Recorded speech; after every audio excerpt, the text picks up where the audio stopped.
hoes in check.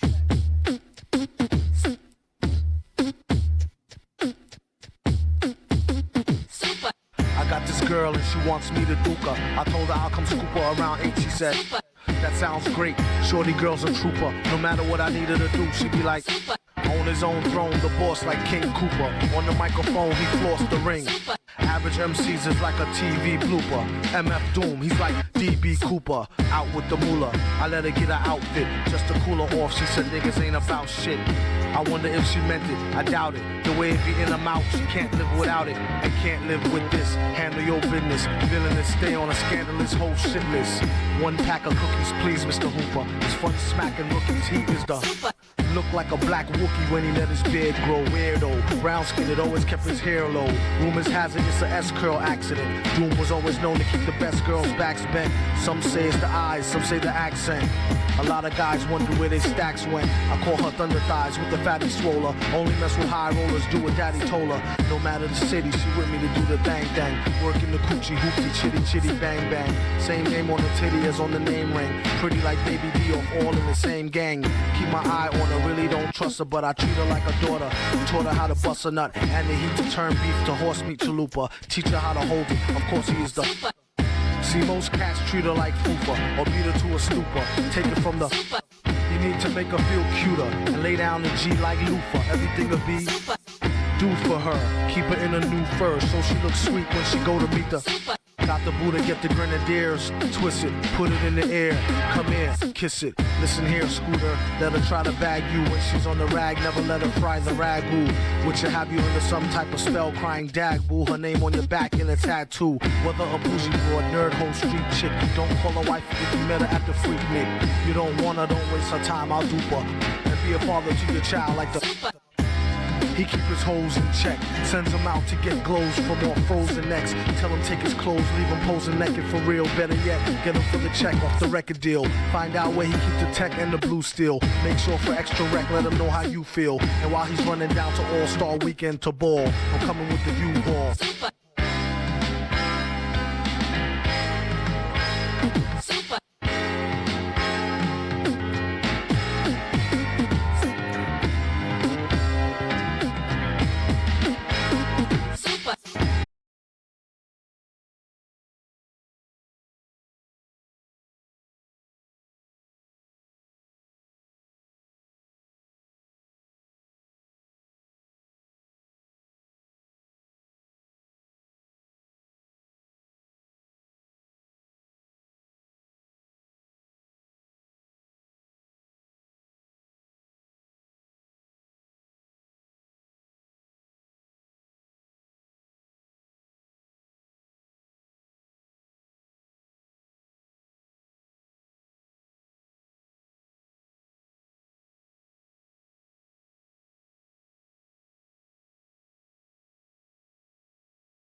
Bammer weeds. We don't smoke that shit in a SLC. Don't give me no Bammer weeds. We don't smoke that shit in a SLC. Don't give me no Bammer weeds. We don't smoke that shit in a SLC. Don't give me no Bammer weeds. We don't smoke that shit in a SLC.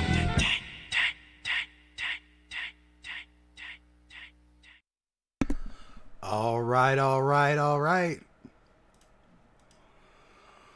What's up? All right, mouthful of Tums. All right, some heartburn. Ate some pizza last night, and y'all know what tomato does to me, and I'm paying for it right now. Let me get this shit swallowed. What's up, y'all? It is I, Dan Chilwell. That damn Dan Chilwell. Back again. Been a couple days since I streamed. Of course, Wednesday's supposed to be my DJ stream. I was going all day yesterday. Had a doctor's appointment. Hung out with Stephanie after the doctor's appointment. And I got home late. I need to do a real intro. I'm Dan Chilwell. I am a Central Louisiana, Western Louisiana based house music DJ. I play all over the state. I play over into Texas. I'll go wherever someone wants me to go to spread the good word of house music. I'm the silliest stream racer out there, I believe. These motherfuckers are way too serious. They don't have fun. You should have fun with it. What are we here for if not fun? You think you're going to get good races out of me? You fucking full of shit. I ain't no good at this. I'm maybe mid. Below mid. I just had the most fun with it. I am the mentally illest sim racer. I ain't seen another motherfucker out there who is as open as I am about their faults and the way their brain affects their day-to-day. Silliest, mentally illest, stonedest. Which, that's what I need to be doing right now. I have not had a proper bowl yet today, and that's what I gotta do before I get in these races. I think she said this is lemon cherry. God damn it. Lemon. Hey, Chantel. Good seeing you here as always. What was I saying? The stonedest. I be smoking that weed. I like them psychedelics, but psychedelics and races ain't gonna mix, so you ain't gonna get that. I was talking about my music stream. Wednesdays is the day I want to do music streams, but since I was going all day yesterday, I didn't set shit up. I don't even know how I'm gonna set it up because my PC's in here. The studio's right across the wall behind the setup, and the remote control for it never works, and I have to stream off my PC because I'm too poor to have a decent laptop to stream from. So there's that. I have a laptop, but it won't let me update Streamlabs or OBS anymore because it's an old Mac, and Macs suck. What else is there to say but that? Welcome in. Let's get fucking stoned and get wrecked out in the first or second turn of every race and then have to try to come back. I did do a warm-up race before the stream. I was number 1 in qualifying, got wrecked out going into the first chicane at Monza, and then came back and won it in the last lap. So that was productive. Here, I got it saved. We'll be going over that shit. This.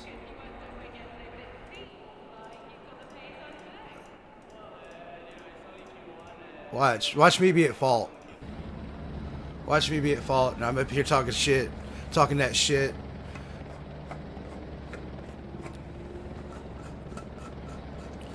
I tried some LMU earlier, and I'm good. I'm a little tired. little famished. I had a chicken sandwich for lunch, and it's fucking keeping me alive right now. And a little bit of maintenance caffeine. Got 2 maintenance caffeines. My flavored water and my 1 Coke I allow myself a day. My 1 Diet Coke. So there's that. There's that. Let's get this show going here.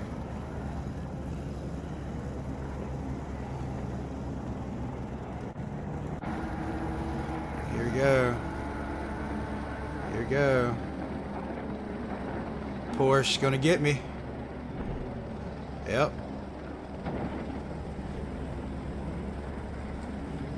Yep.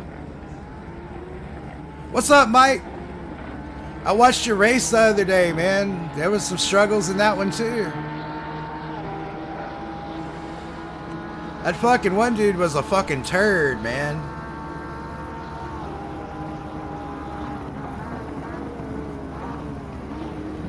Dude was a total turd.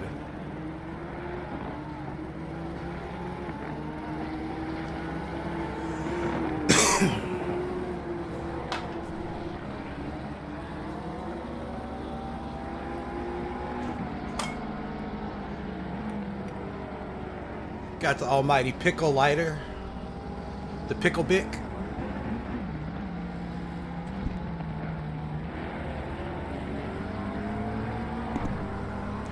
Y'all probably gonna have to excuse some of these sounds coming from me today because I had pizza yesterday and me and Tomato don't get on well.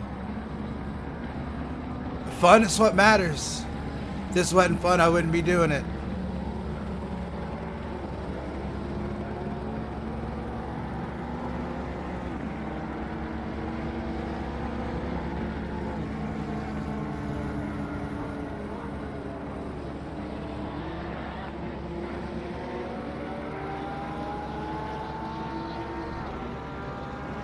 That was a little close, but he had room.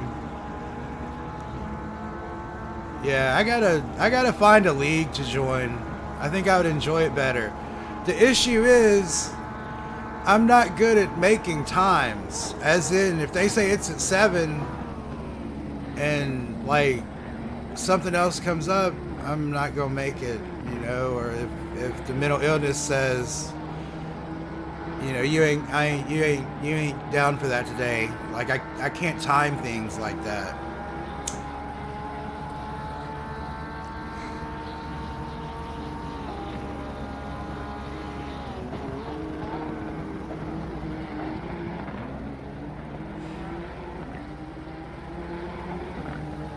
Of course, we got that disc golf going in the background. This was the Masters from a couple weeks ago. Got my boy Calvin Heimberg playing in it.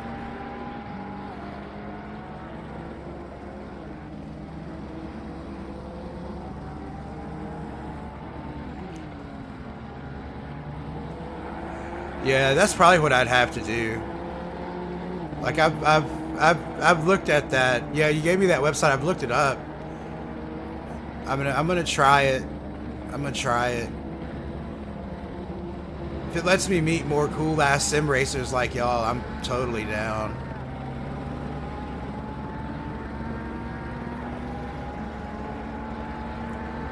Totally.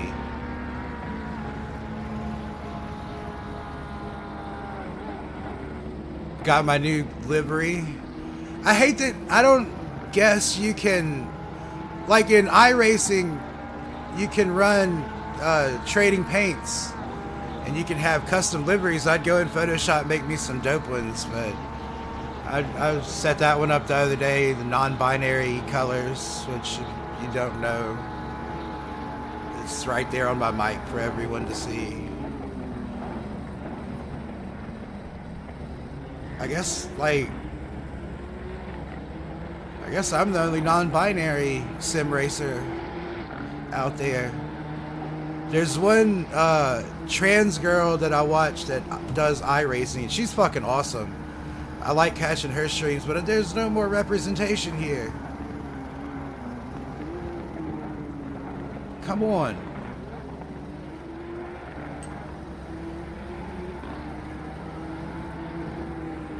Oh, yeah. That makes sense.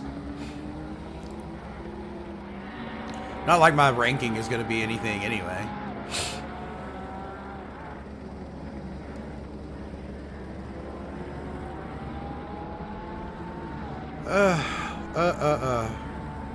It is so hot outside.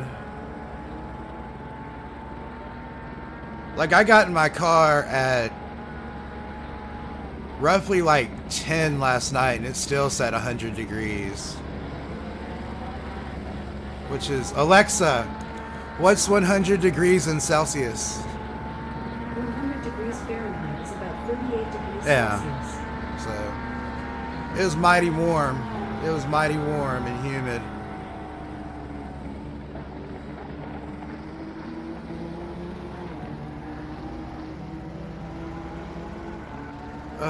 We're getting high.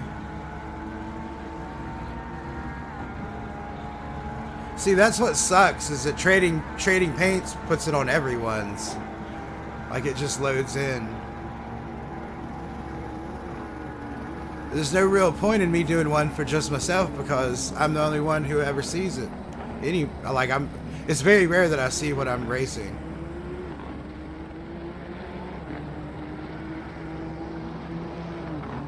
That was that same Porsche that took me out at the start of the race.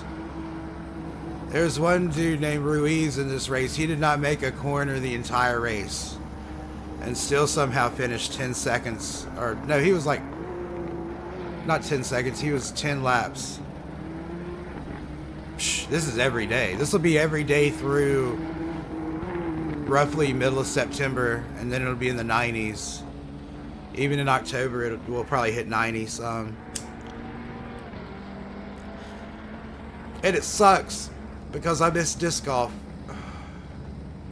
My homie Timbo Slice stopped by Monday and we were both bitching about that. We were sitting there watching Ledgestone from this past weekend. It's too hot.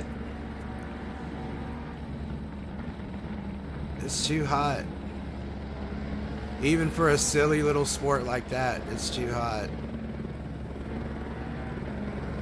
Even playing in the forest with shade, it's too hot. You sweat down.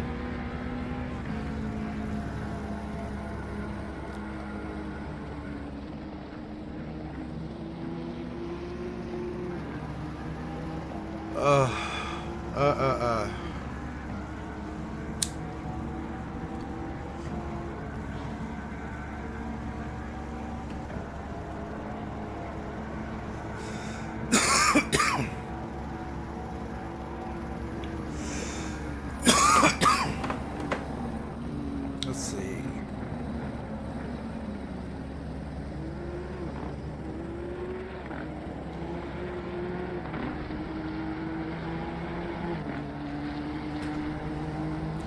All right, we get out of this. That's just noisy. It's so much fun to play, and it's not as easy as people think it is just looking at it. There's a lot of physics and mechanics that go into a good throw. I got a kind of whatever throw, but I've only been back into it for like a year. When I lived in Austin, my girlfriend worked in Round Rock, and for a while we only had one car because hers was down and we couldn't afford to get it really fixed. So I would go pick her up and I would show up early and I would play disc golf because it was like right down the street from where her lab was that she worked at. And I got into it a little bit then, but I didn't get serious about it. Last year I was like, man,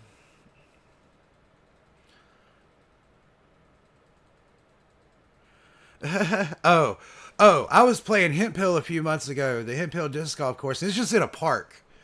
So there's like playground equipment, like your tee is here and there's like playground equipment here. And then the basket will be up here. And I almost took a kid out and Like, I would have felt terrible if I hit that little fucker with my fucking disc. But it's course design. Like, you can try to keep people out of the way, but they don't always happen. And people don't always respect the disc golf course. They'll set up a picnic right by the basket and then get mad that you're playing. It's like, man, fuck off. And if you're throwing like 300 feet with I can probably get 300 with a driver. I'm not super long. I don't have them long arms like the pros do. So I get that about that distance. And you don't have a lot of control if you're throwing like a distance driver. It just kind of goes. Oh man, I have bad muscle memory skills and I have bad memorization skills. So that yeah. That's why I use the racing line. I don't necessarily have to stick to the racing line, but I use it as my marker because of I can't see the signs good enough, or I space out, that type of thing. I need to fucking do that. In iRacing, it got where like when you hit C, either B or C license in anything, they take the racing line away. Which I mostly race stock cars, so you don't really need a racing line when you're going in a circle. Even though you do have like on the speedways you have braking points and such, but super speedways you're going all out. Your fucking foot's on that fucking gas. Sometimes you might have to lift a little bit. Pure adrenaline though. Just pure, that pack racing is pure adrenaline. And the memorization problem causes others. I have a wall full of fucking guitars right here.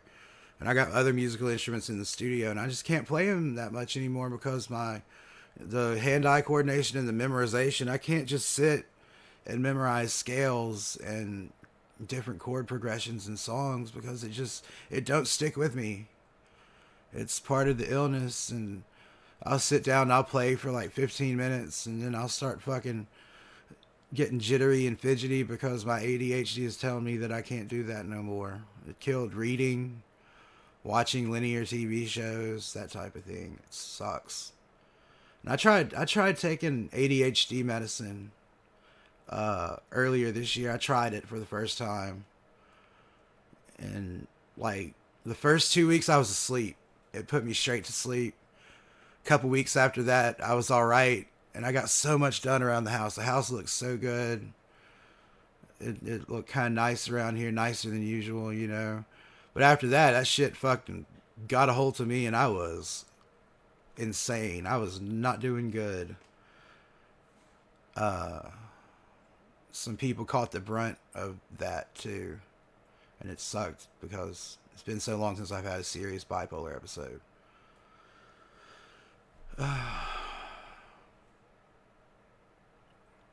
Yeah. So those type of stories I tell. In the funniest way. I laugh at my illness a lot because it's so fucking ridiculous. And most of the time, I can catch it and realize what's going on. But that ADHD, sometimes that's worse than the bipolar. Because I can't make myself sit and do something I want to do. Or, you know. Like if I'm having like racing thoughts or like, even some mania, I can just be like, this is so fucking stupid. I wish my brain would just fucking get over it. But you can't do that with the ADHD. And the meds just don't do me right.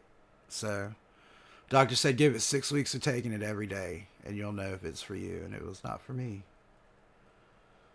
I hung with it, though. It made me fucking sweaty, too. Like, and it was it's that drug sweat. Where it, like, kind of sticky. Ugh, it was terrible. Never again. I'll just suffer without the drugs. We'll just do it that way. Why do they never...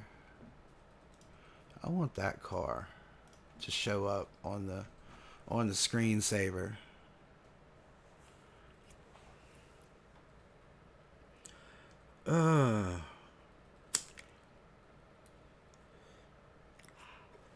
I swear we go get to a race here in a minute.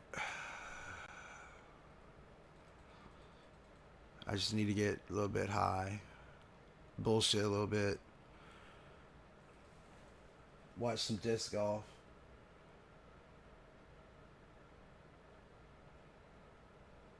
Dude just flung it into second circle from who knows how long out.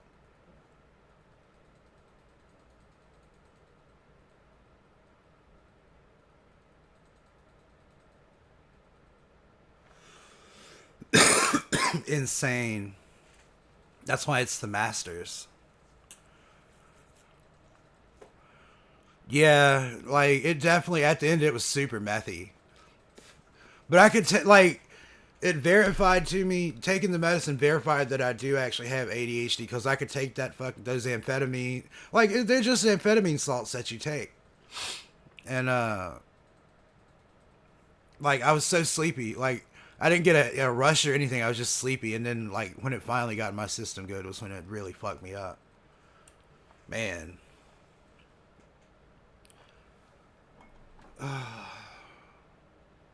Speaking of amphetamines, last night on the way back from Shreveport, I stopped at the Love Station to get gas, and I go in the bathroom and I go to the first stall and it's a fucking murder scene in there. I'm like, ew. So I go in another stall and I could hear the truck driver in the stall next to me smoking meth. I could hear his little, whoa. How did that happen? How did it do that? I don't think there are non-stimulant based ones.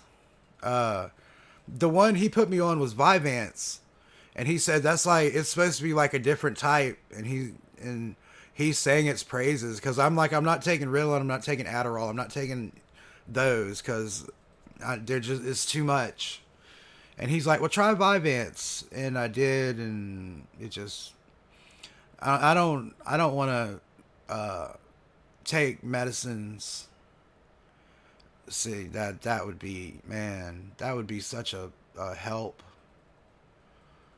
I'd love to be able to read a book. Just read a book. I miss reading a book. I listen to audiobooks. I'm probably the only electronic music DJ who goes and plays hype music to people, and on the way to and from the gig is listening to audiobooks.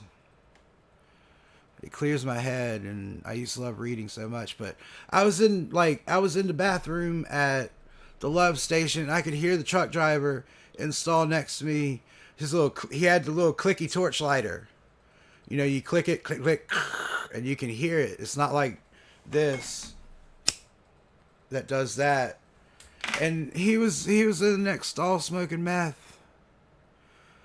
I'm like, this is.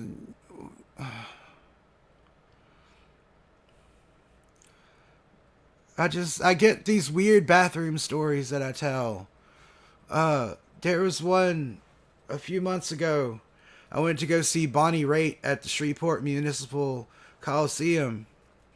I got there way early, so I was on lot. You know, hippies get on that fucking parking lot as early as they can on show day to visit and hang around. There ain't no other hippies that do that around here. None of the people around here know that shit. But it's like tradition with me, and if I sit around, chill, and smoke weed and shit by myself, I'm perfectly content. Kind of like a tailgate party. But there's no bathrooms out in the parking lot, so I'm like sitting there. I drank an energy drink and a vitamin water on the drive there, so I was like, I really had to go. So I run in. I'm like one of the first few ticketed people in. I go to the first floor bathroom, and it's all taken. Like, the stalls are all taken. And if you've never heard of the man, random shit just happens. So you've probably never heard of the Shreveport Municipal Auditorium. It is the home of rock and roll. It is where Elvis Presley, who I don't like his music, performed on the Louisiana Hayride to start rock and roll. It's the home of rock and roll. All these famous people have played there. It's a 100-year-old Art Deco theater that is just absolutely gorgeous. But it being a historical building like that, they can't update the bathrooms to be modern. So I rushed to the second floor. I'm like running up the stairs. I really got to go.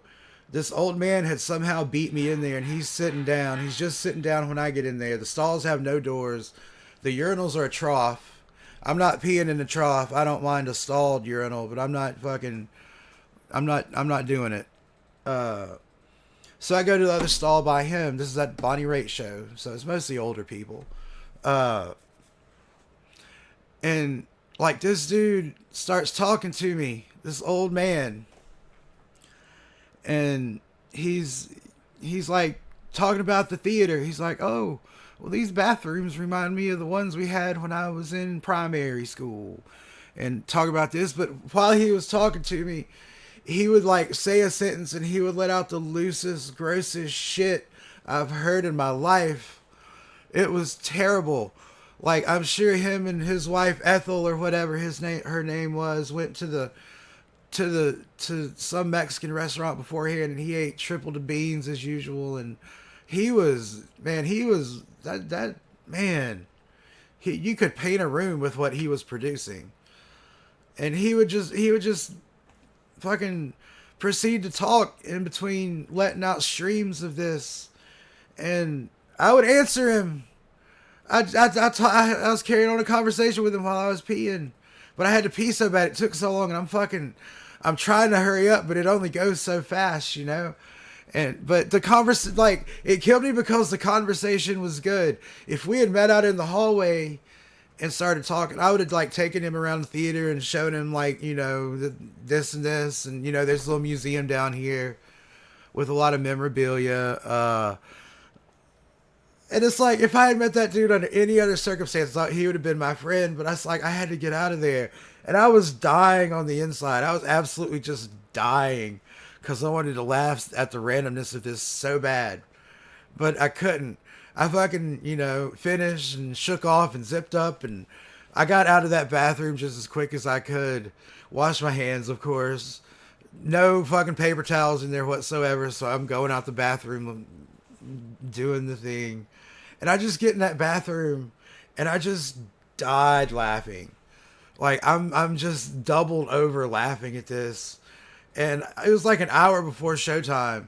So I just like the next hour I was texting people and posting on Facebook about this random weird bathroom encounter I had with a dude who's just Jesus Christ, man, it was so weird.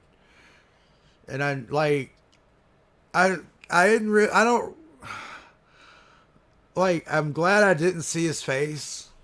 I just saw him sitting down, you know, he was fucking sitting down. So, cause if I saw that dude's face ever again, I would just fucking, it would kill me. It would absolutely kill me.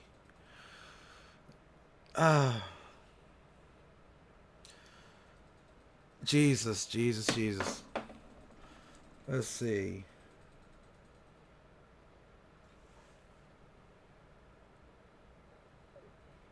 All right, text message. Like, I feel like the journalism training has allowed me to keep it together in certain situations way better than I would. Like, I won't say any names, but I have a friend who, well, I have two actually, both women. And like, if they hear like an opposing political view, they cannot restrain themselves from causing a scene. Like, they just can't do it. And I think the journalism and being in that industry so long as a reporter has allowed me to just keep actual feelings inside. So I had to hold that laugh in. But it was like, I was absolutely dying inside. I was like, gee, like, did people do that in the old days when they didn't have phones? Do you like talk in the bathroom back and forth to each other? I'm quiet in the bathroom. I can't recall before that ever being in the bathroom with people and having to have a conversation. It's in and out. When it's happening, you don't want to talk. I don't want to talk to nobody. You know, it's a moment of inflection and meditative thought, or I have my phone. I don't want to talk to nobody. Shit. Literal shit. And just the I can still hear the echo of this diarrhea, it's going to live in my mind forever. It's going to echo through eternity because it was just so violent and loud. And that's what I should ask him. Be like, where did you eat before you came over here? Because I don't never want to go there. Like, I know it ain't Cracker Barrel. I know you didn't eat at Cracker Barrel. It has to be. I know old white people don't eat like Indian food. You know, which would do it to me about every time. I know he didn't go like Taco Bell. Like, where did this dude eat? What did he have? What did this to you? That is not natural. Like, if a medic was in there and heard that, they would recommend you go to the hospital. It was terrible. Terrible. Man. Weird situations. I say I love weird situations. I don't necessarily love that one. It's a cool story now, but I didn't love it at the time. Not really. But I love those weird situations. I was talking to Stephanie yesterday. She recently went to Austin for the first time. You know, and I'm like, when I started going to Austin, it was fucking weird.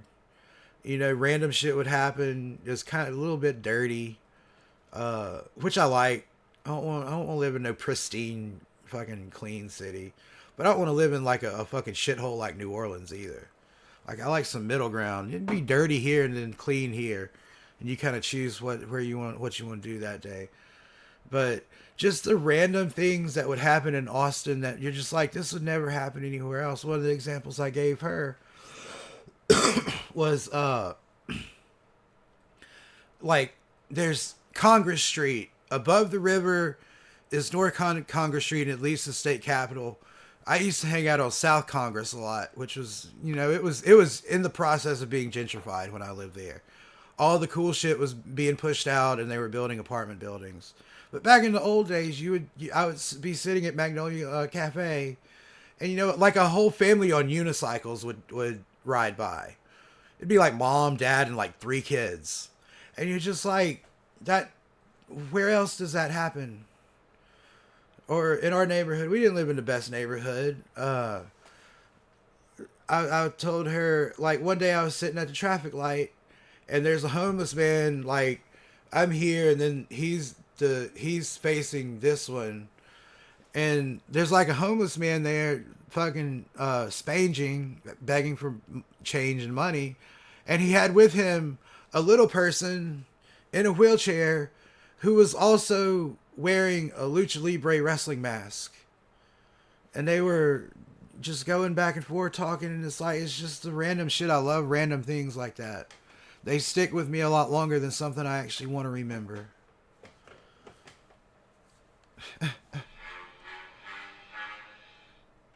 Man, that phone been blowing up these past few days. We should start seeing about this.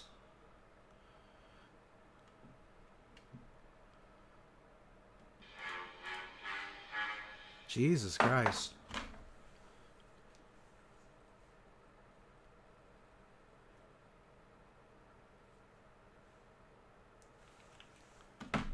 Oh, so I might be getting free tickets to the Marshall Tucker Band on Friday. They're a very popular group. I don't know much about them. I don't necessarily listen to Marshall Tucker Band in my spare time. But I'm going to go if I get them free tickets. You best bet. Best bet. Well, what are we going to do? What are we going to do? I've done a Brands Hatch. That's what I did good at earlier. But I've been running Brands Hatch a lot lately. Brands Hatch and Silverstone. I need to sit here and learn some new fucking tracks. That's, yeah, a lot of people just don't get out. But, like, it's a different dynamic with the reason you don't get out and the reason the people here don't get out.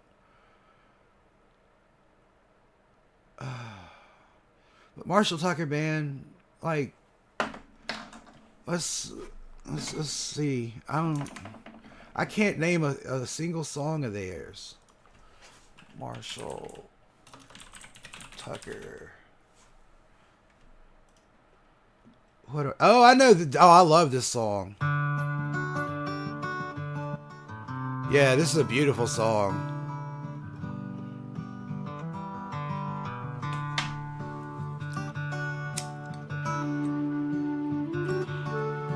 Okay.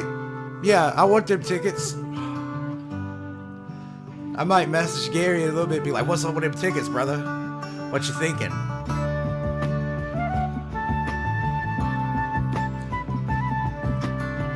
Okay. So they do this. Heard it in a love song. I know that one. Fire on the Mountain is, I try to stay out this house as much as I can. Like, all this streaming and playing video games, that ain't usually me. Usually I'm out trying to do something. Out in the world. Fucking, it's just so hot. And there just ain't much to do unless you can do something indoors. And I like doing outdoors. Man, if I go and they play Fire... This is a Grateful Dead song. Fire on the Mountain is a Grateful Dead song. Or do they have a different...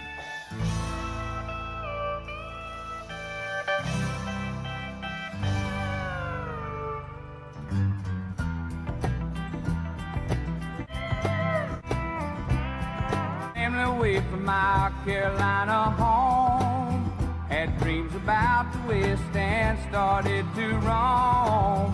6 long months on a dust-covered trail. They say heaven's at the end, but so far it's been hell. And there's fire on the mountain. Okay, their Fire on the Mountain is a different song.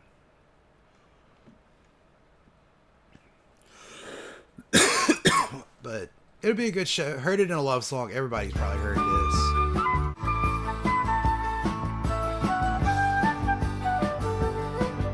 Do they bring a flautist with them?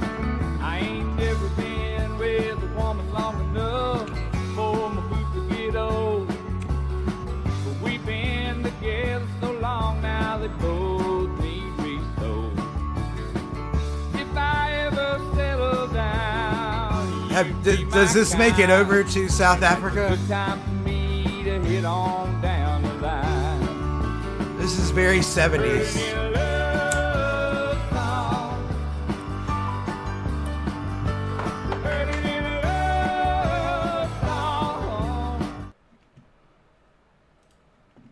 I'd be down to see them. That's not bad. I need to be racing. I've been sitting here bullshitting like 30 minutes. I should just do just chatting if I'm going to do that. My subscribers will probably be up. Silverstone qualified 10, 15, track medals, that's like 70. Yeah, maybe. Jamin likes those juice servers.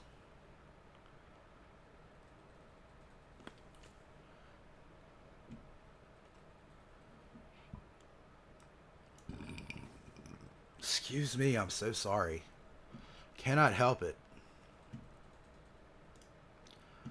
Them tomatoes, man. Them tomatoes be wrecking me. Yeah, they're like a 70s legacy act. They've been doing this shit a minute.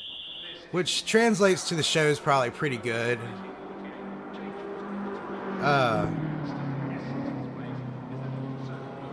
If you've been touring for 40 years and your show's still bad, I don't know how you made it. Got 9 minutes of qualifying. I can sit here and bullshit a minute. I don't even need to qualify. Only thing being in the front of the front of qualifying does is allows you to yeah, listen to that Can't You See song. That song's beautiful. There's a Green Sky Bluegrass. They do a cover of it. It's either them. I'd have to find it. It's on YouTube. But it's wonderful. Like, the Green Sky Bluegrass dude's voice on that song is top notch. I don't know if y'all listen to jam bands, but I love jam bands. Grateful Dead are some of my favorites. They're the most toured music group I think of all time because they never stop touring. And they revolutionized how concerts are done as far as bringing your own PA systems and not relying on, you know. But now backline sound is so good, a lot of people don't bring big touring rigs.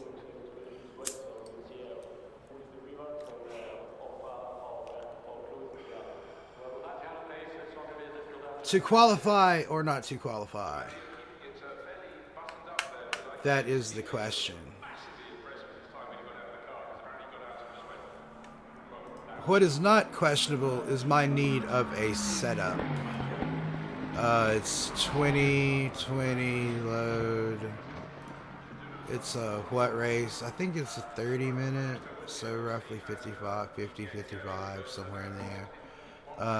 Electronics, traction control, I like to start at a 3.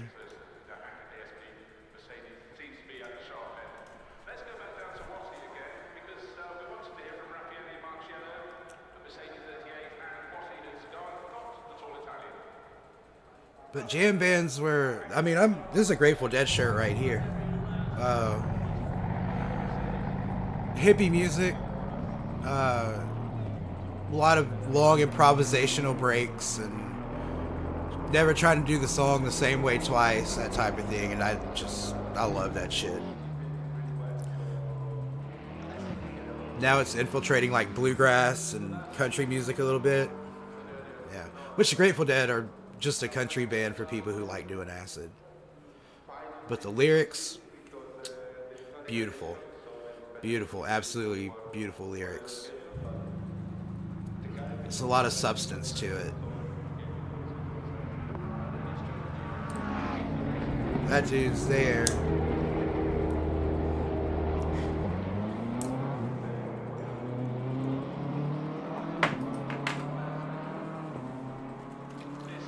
Yeah, maybe seeing Marshall Tucker on Friday. Saturday, I don't know yet.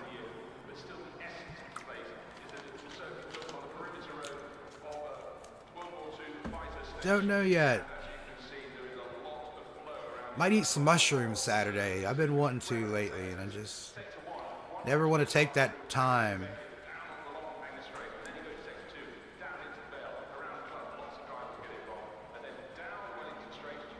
All right. Do I really want to qualify? I worry this late. I generally worry, like, he's done 3 laps and he doesn't have a qualifying time, which means that probably he's all over the track.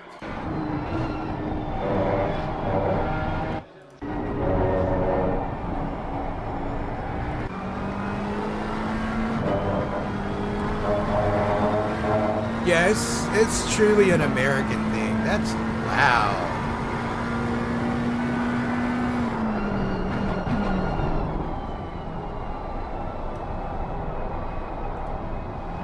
I guess it'd work better if I just did this. Because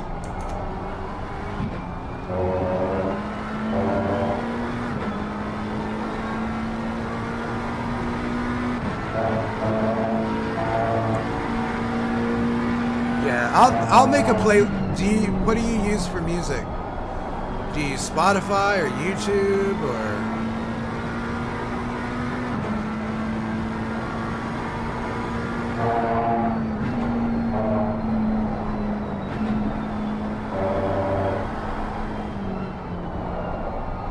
Da Silva doing all right.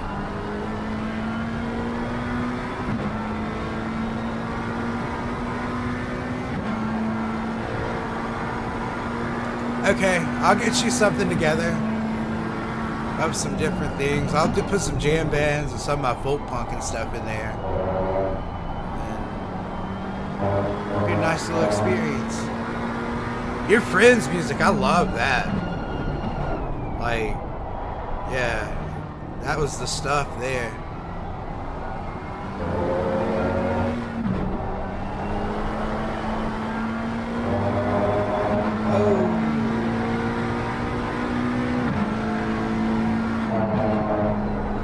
Yeah, I'm not qualifying. I sit here bullshitting all day and I don't even have to race. For sure, I would love to hear it.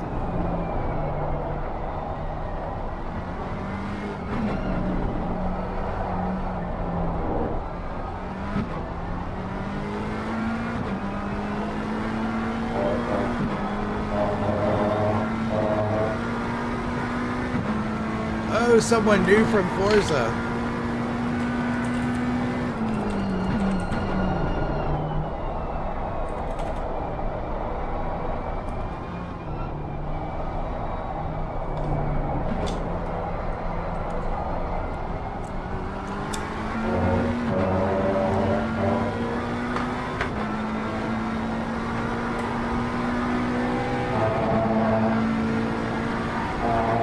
Oh, really?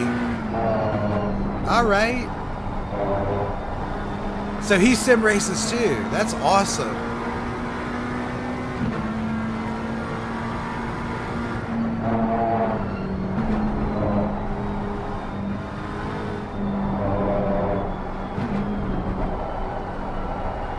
I miss, like, of course the chats on iRacing are toxic.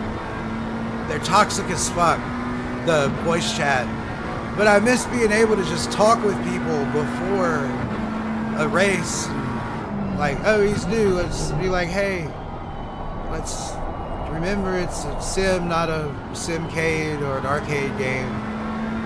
So take it easy in the first lap. Please don't hit me from the back.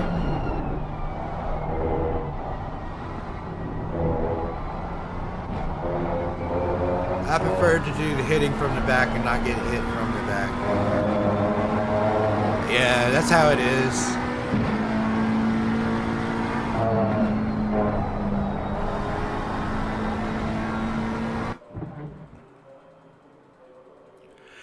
I don't like F1 though. Like, it don't feel like, I don't know. I haven't got that into it. That F1 race manager though, oh my god. What? Man, I loved it. I loved it.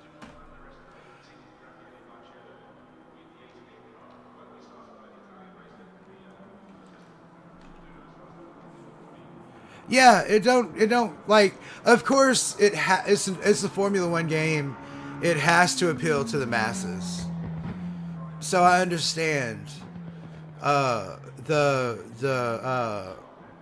Mercedes-Benz on iRacing, oh my god. That thing's stupid. You gotta have so much like touch in the turns. It's crazy. I was slipping and sliding everywhere.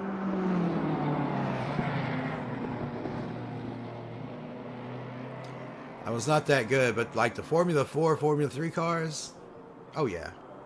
Fun. Super fun. Those Skip Barber cars, super fun. Outside of the NASCAR trucks, the Skip Barber, pretty much my favorite on iRacing. They're not really fast. You really like, they're rookie class. You really, or D. They might be D class, but you just get a good feel for the car.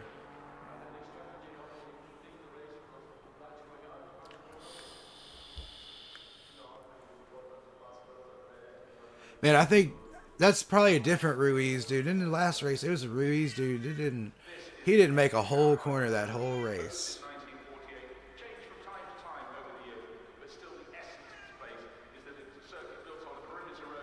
Both them animals looking at me.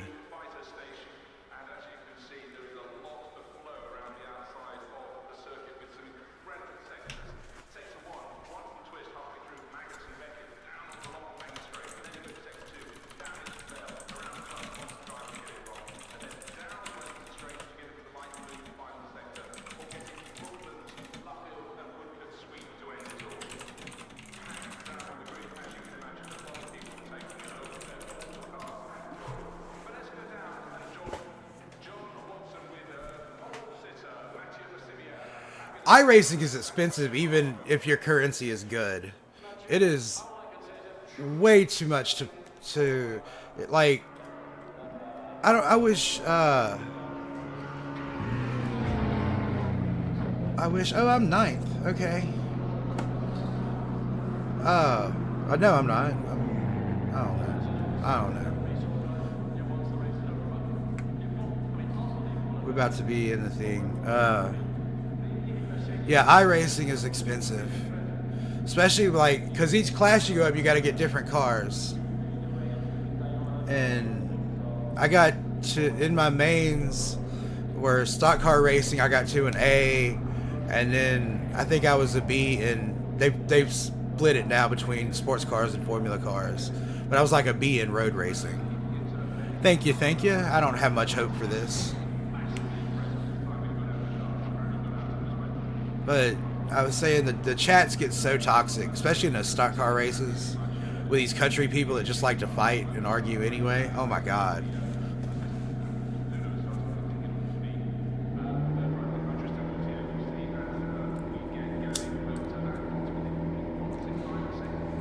This dude's cloudy.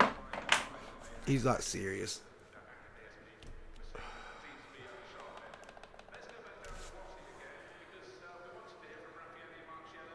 Look at that hole.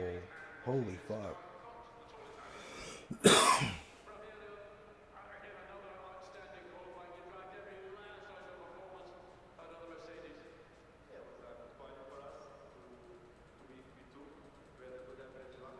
It's outside of circle 2.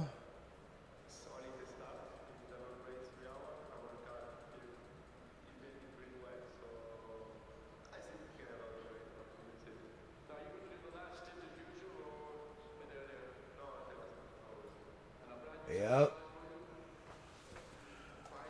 The disc golf, when you're on a hill like that, you got to be able to match like the grade of the hill. If you go straight in, 30 seconds. If you go straight in, it just rolls, no matter what you do.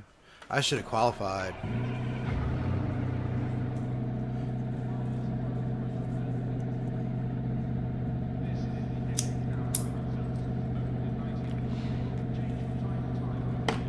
Let's see. Let's see.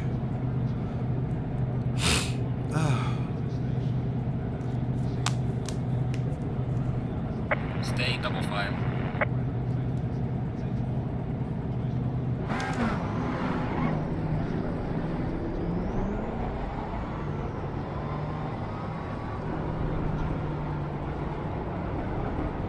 Yeah, that Frew dude is right behind me. The one talking about this is his first race. I'm dead. I am so dead.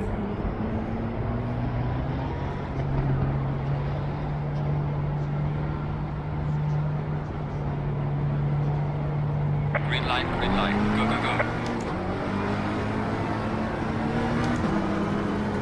Car on the left, clear on the left. Car on the right, clear on the right.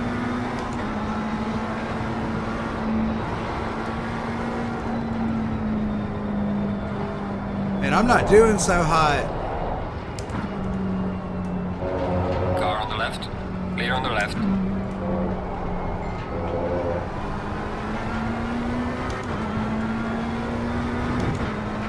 All right, through that.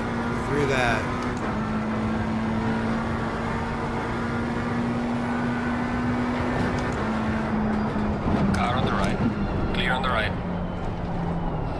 Yep. Car on the right, clear on the right. Yep.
left.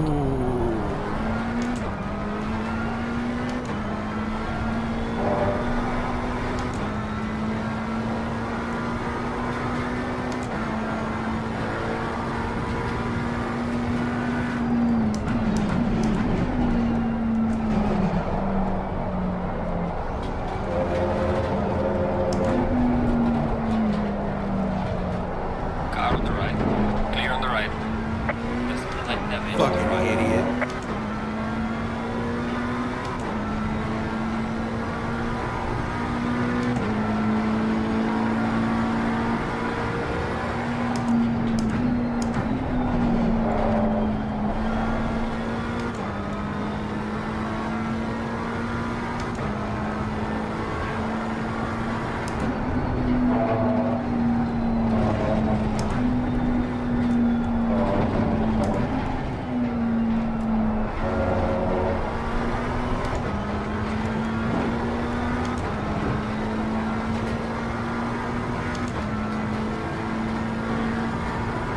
That's why in disc golf you make sure everyone's behind you as much as possible.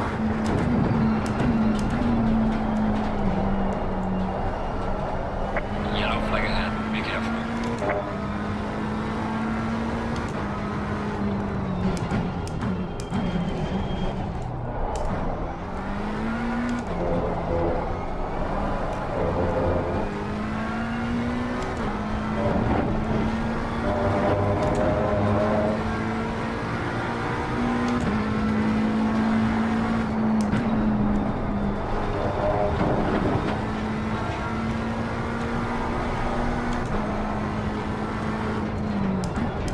Yellow flag in sector 2. He's a little bit better at that.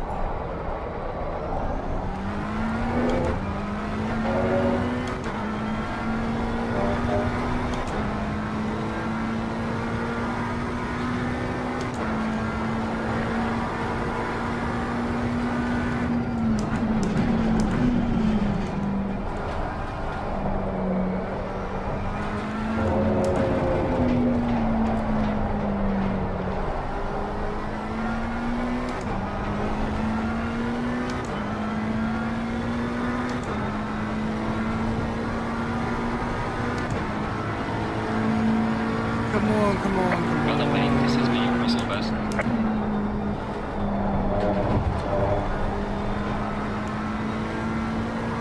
13.5 minutes left.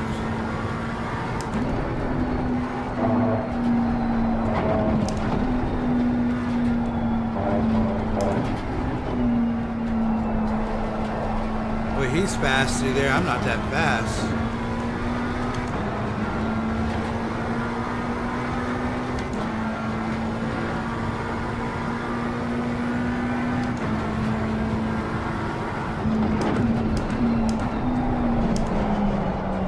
That's all me right there. I've hit that one bad every time. So, I'm just not properly... I'm not there yet.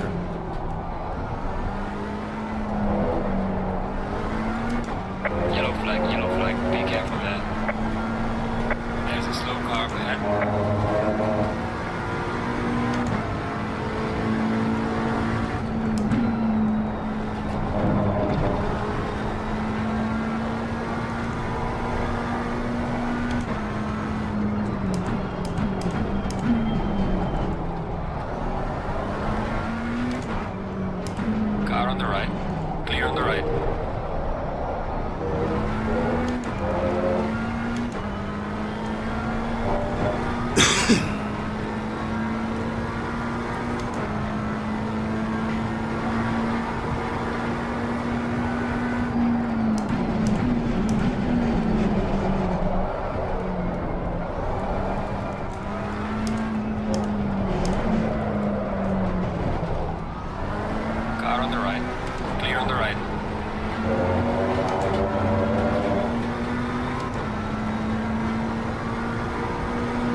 almost fucking... Shit, I fucked up. Pretty bad. That's a pretty severe one even for me. Car on the right. Clear on the right.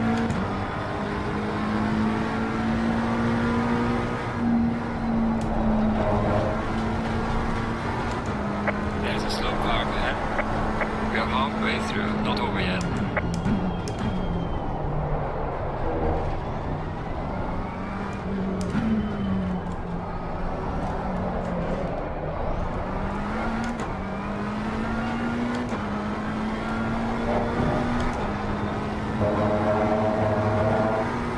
You're all good. You're all good. I can't be super social during a race anyway, so. And I don't know. Ain't like you missing much either. Jesus. This is a rolling disaster. 19.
Dude, if you touch that grass, you is dead.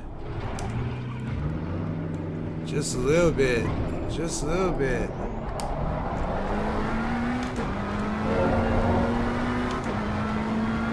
What's bad is I look like an absolute monster on my first race. I don't know.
17th to 1st.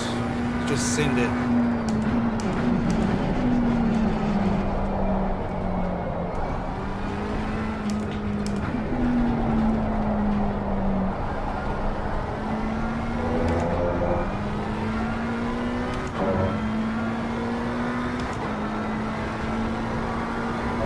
Yellow flag in sector 2.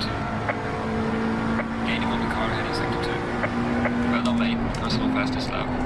Whoa, I was trying to read chat.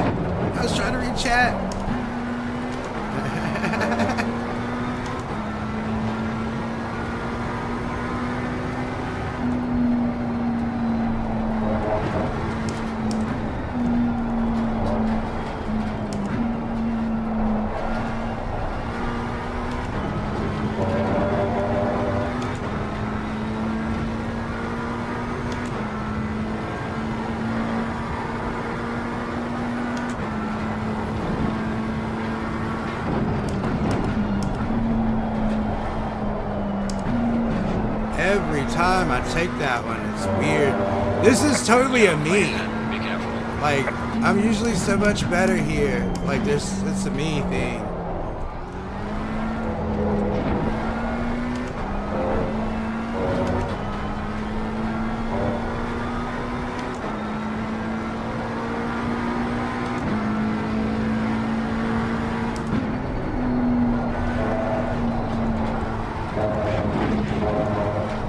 Like that. That's all on me. It's me. Something's weird.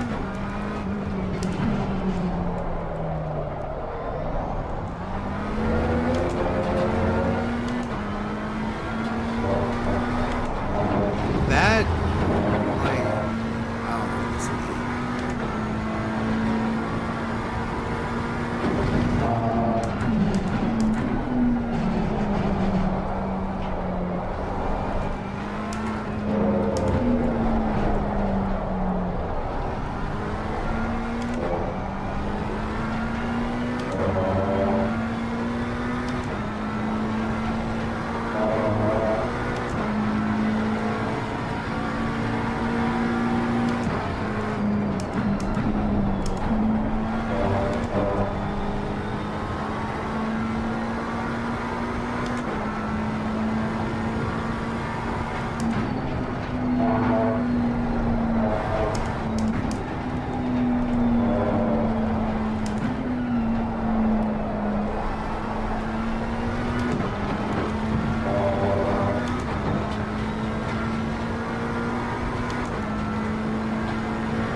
See, I'm just, I don't know.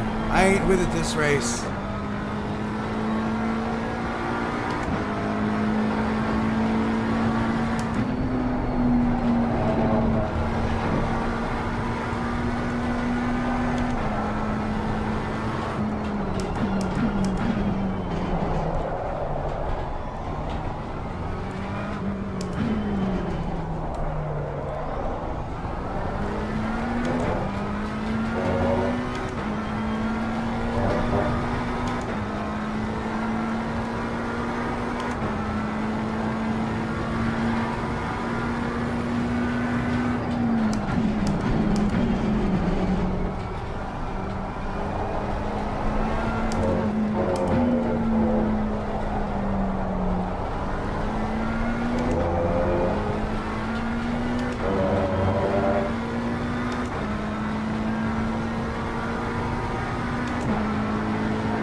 That was the fourth.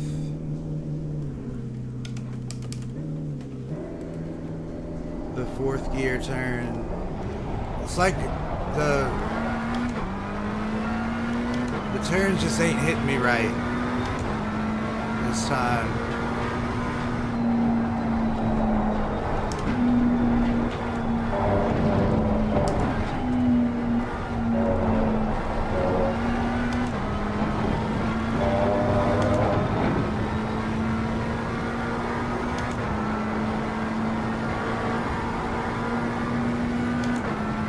Why did my iPad turn off?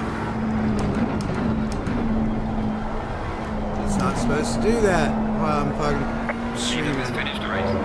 Stupid piece of shit.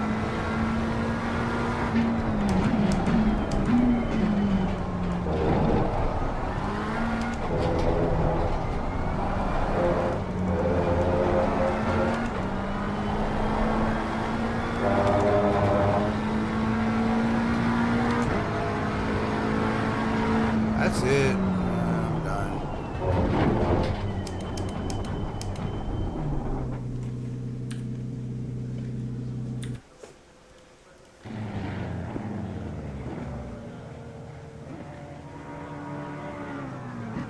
Is that it? Okay.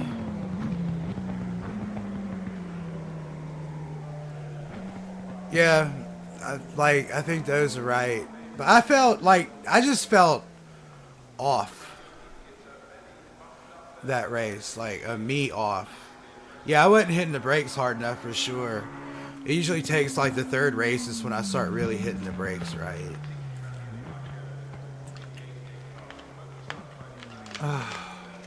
Alright. I need a cigarette after that disappointing display for all the world to see.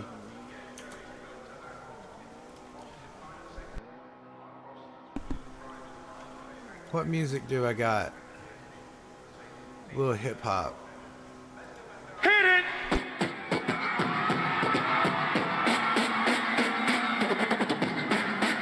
Oh yeah! Yeah. La-di-da-di! La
said hello, and then the bullets rang out.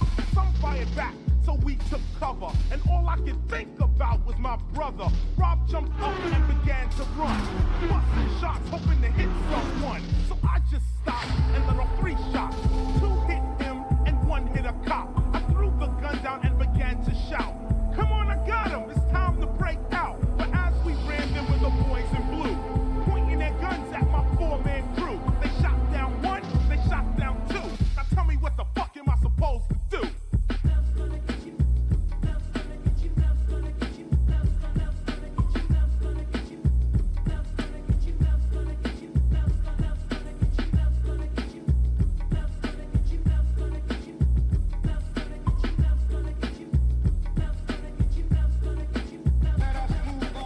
You know, a lot of people believe that word love is real sore. But when you use it in your vocabulary like you're addicted to it, it sneaks right up and takes you All right right. out. We back. Steer, wheel. For future reference, remember, it's alright to like or want a material item, but when you Where fall in is love with it and you start scheming and carrying on for In-game it, wheel rotation. just remember, it's gonna get you. I don't see it.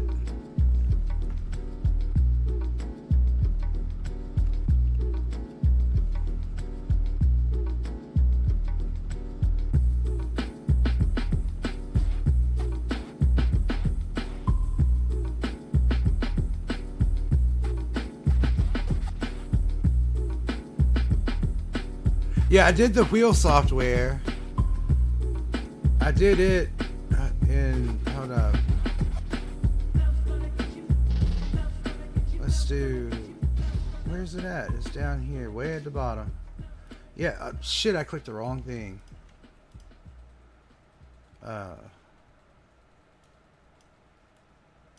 Damn it.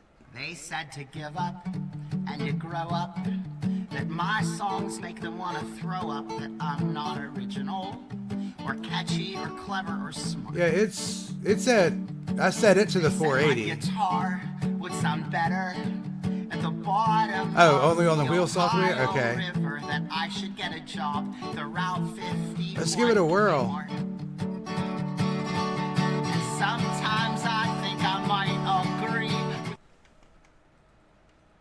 This will be fine. Oh, it's a Thrustmaster T300 with the open wheel.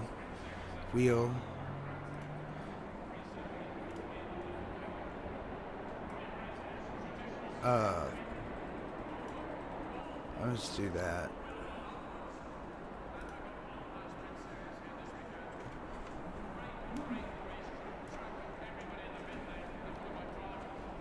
Why is this not staying on, bro?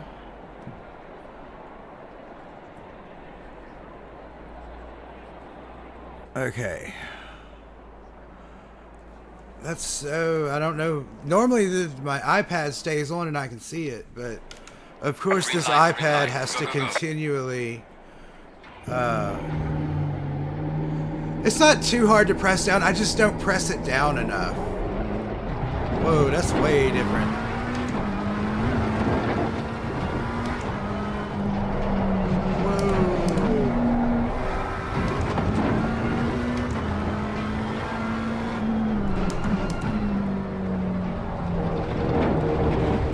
Jeez. That's different. Feels like I'm fucking ice skating.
light damage on the front. Yeah, I'm gonna do some practice with this and we'll get it going. It felt a little better after I crossed the line that first time.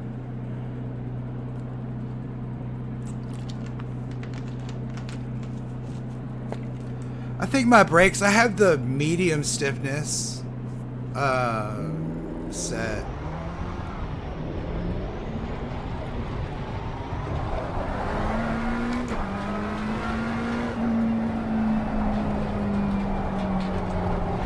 Like, yeah, that feels better. That feels better.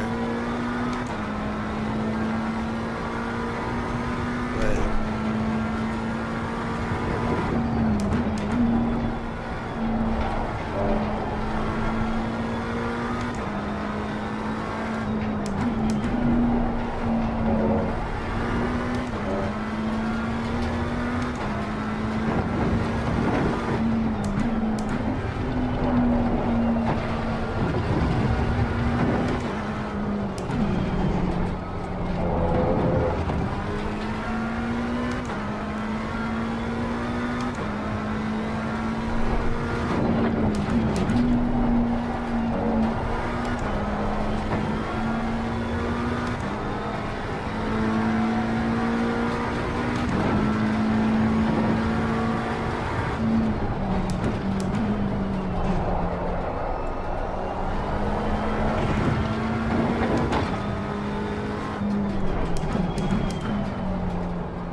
okay.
That's the big one. You do the dead zone here? Like, I need more of that. I couldn't feel anything. It felt like driving the next gen NASCAR cars on iRacing, where you don't feel anything. You just gotta totally trust yourself. I gotta feel a little bit.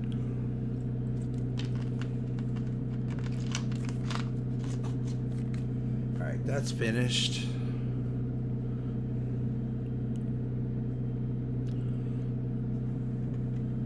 Take some on or off.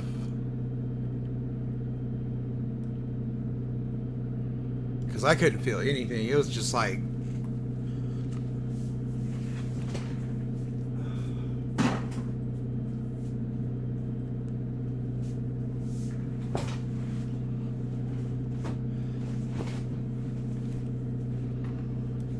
We're gonna get back to it here in a second.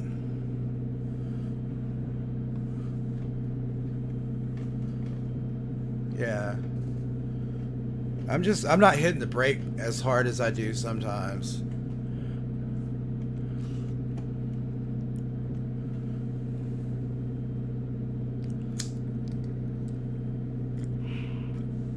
Here, I'm gonna take a second. I want to check this rain. It's really nice outside with the rain.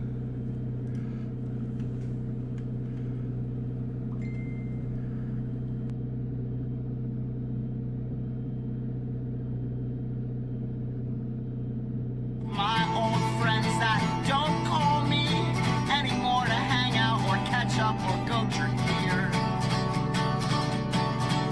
And maybe I am not the same, thank God that I am not the same, and I hope to be weirder than this time next year. With friends like that, who needs friends when you have seasonal depression? In Western Pennsylvania or anywhere, you're afraid to just be yourself.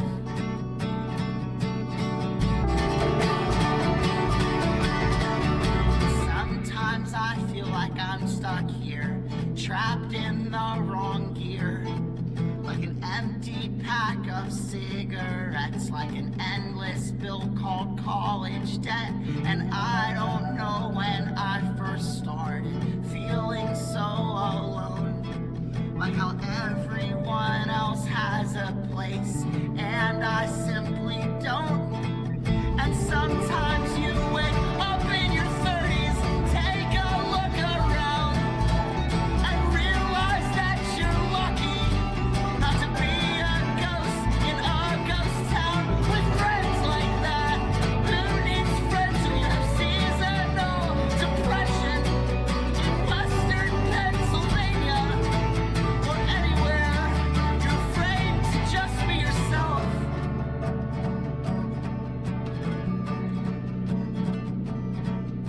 Sometimes I think that I'll die here. Sometimes that's alright. Sometimes those words haunt me and cut me like a butter knife. And if your friends are assholes, then you're better off alone. Or you can go make new friends, the retirement home. Or you can move to Hazelwood and I will be your friend. And we can make a record in our brand new punk rock band. Friends like that, who needs friends because seasonal depression in Western Pennsylvania or anywhere.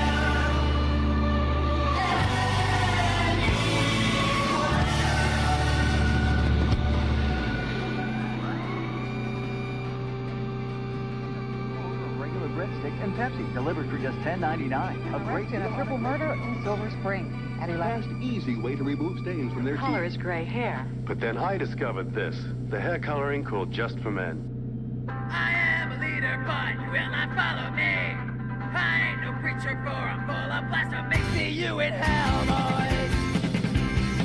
See you in hell, boys. Hey!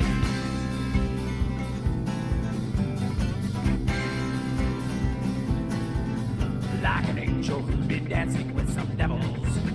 I'm that girl with a hope for a better day. My laughter is spiced with mischief. I want All right. some salt. Hi, Dan. Hey. I got my PC on so I can show you what I meant. Okay. So you will see on the screen that I'm sharing with you. Let me go. Yeah, I'm gonna put it to be right back, and we'll do it Okay, that way.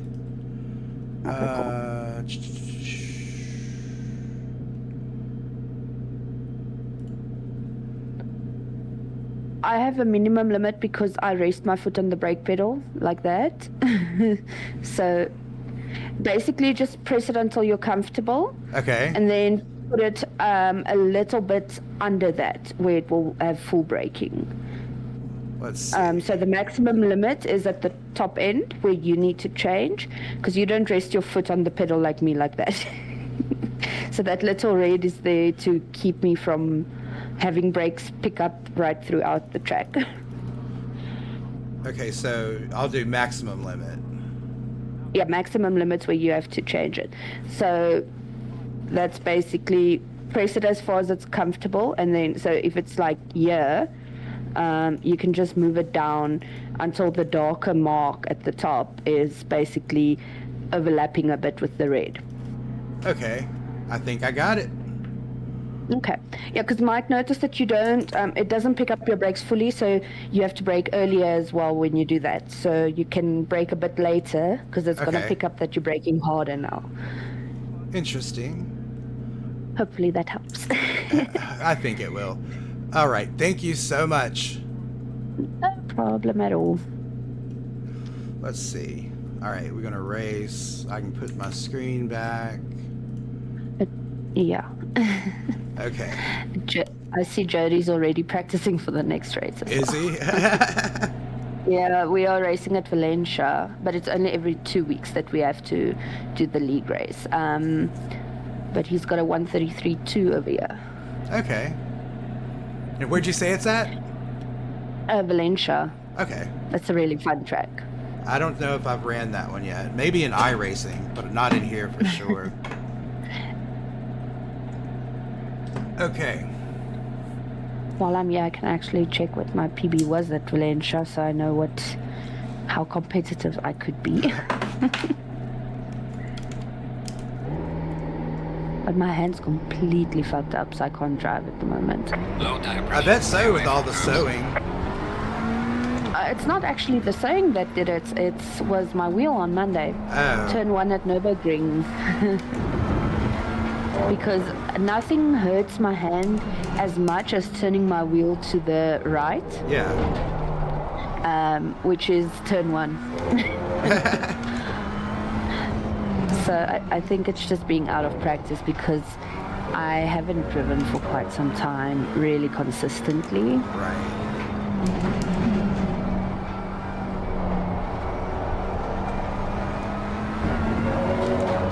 Okay, Jody still has some catching up. I'm okay for now. I got a 31 there last time, and Dan's creating a new setup for me. Or other Dan. Yeah. He's creating a new setup for me that's supposedly better than the one I had last time that he created for me. Okay. He has this talent where he can read your driving style and create like the perfect setup for you. Oh, that's awesome. And the way you drive. Yeah. But I think getting you guys on a call together would be kind of a mess, because by the time it's 8 p.m. here, it's 1 a.m. there. Oh, for sure. Like all over the world in time zones. We actually have an American guy in our sim racing team, thinking about it. That's true dedication. He doesn't drive with us, he just drives with the team. Yeah, +1, yeah. Eric. But he's on one of the islands. What's the place? No, I can't think. Hawaii? No, it's not Hawaii. It's Rhode Island? It's close to Cuba. No, Puerto Rico, I think. No. Oh, okay. He's in one of the territories then. Yes. Yeah. I think so. The flag's like red, blue, and white as well. But I can't think what it was called. Virgin Islands? I think it had like. I know it's around Cuba somewhere, but it's a different island. But yeah, he's from there. It's around there somewhere. Yeah. But it's apparently a very small island that has like 60 as a 60 miles per hour. I think it might be Puerto Rico. I'm not sure. No. I don't know. His number's a +1 number, which is US number. Right. Which part of the number gives the area code for you guys? That I live The in. part in brackets, or no, like on a cell phone number. Is it the part in brackets that's the area code of where Yeah. exactly in the US they are? Okay, so it's 787. I have no idea what that means, but it's 787 for him. So I don't know if you know where that is, but that's where. Not off the top of my head. I thought it might help, but yeah, he's from there. He actually used to race with Dan, and then I was not part of Mike's team at first. I was part of a different team. Then I joined this German team where I found Dan and Eric. And then when Dan left and came to Mike's team after I left, Eric also came over. Oh, okay. So it was like a package deal. But the thing is, he never talks to us really. He's just racing around with a livery with the team's name on it, I think. He's a non-participating participant. He's participating, just not in our local things. What we maybe can do is look at like endurance races on weekends, Mike said. Then you guys can essentially drive when it's nighttime here. We can drive while it's nighttime there. And we have a pretty decent 24-hour like team then. Okay. Yeah, 787 is Puerto Rico. Oh, okay. Okay. Yeah. So I wasn't off that much. I knew it was somewhere around there. I knew that was the most likely culprit. Yeah, yeah. Because people from other islands aren't here as much, but you meet a good many Puerto Ricans, especially in urban areas. Oh, okay. Yeah. No, I was just thinking that might actually be a good thing if you guys would be interested in doing something like that. Oh, I'm definitely interested. Because if it's like a 24-hour, that's 6 hours each. A stint's usually 1.5 hours. Okay. So the 12 night hours and our time is daytime hours with you. Then you guys can make turns doing a 1.5 hour stint each. Okay. I don't know if you can sit that long. I'm gonna as long as I get a good break, I should be able to. Well, if you and Jamin switch out, say 1.5 hours each, then you have 1.5 hours of break time in between each stint. Right. And then me and Mike can do the same thing as well, where we switch out. Yeah, I'd be down. I'll just check. We usually do Race Face. They're also South African, but they host their servers usually. Depending on what race it is, it will be European based or sometimes local based, but we can just check and do connection checks with them where they can see if there's any errors for piping or anything. Okay. Endurance series, but they also have like shorter ones that's like 6, 4 hours, 8 hours, 12 hours. Probably shorter to begin with. But yeah, 24 hours is that's one of the reasons We've done a few of those. that's too cool. How do you feel about Imola? I know I would need to practice on it, but I kind of know it. Okay. Let me just check. Round 3 starts in 37 days. Okay.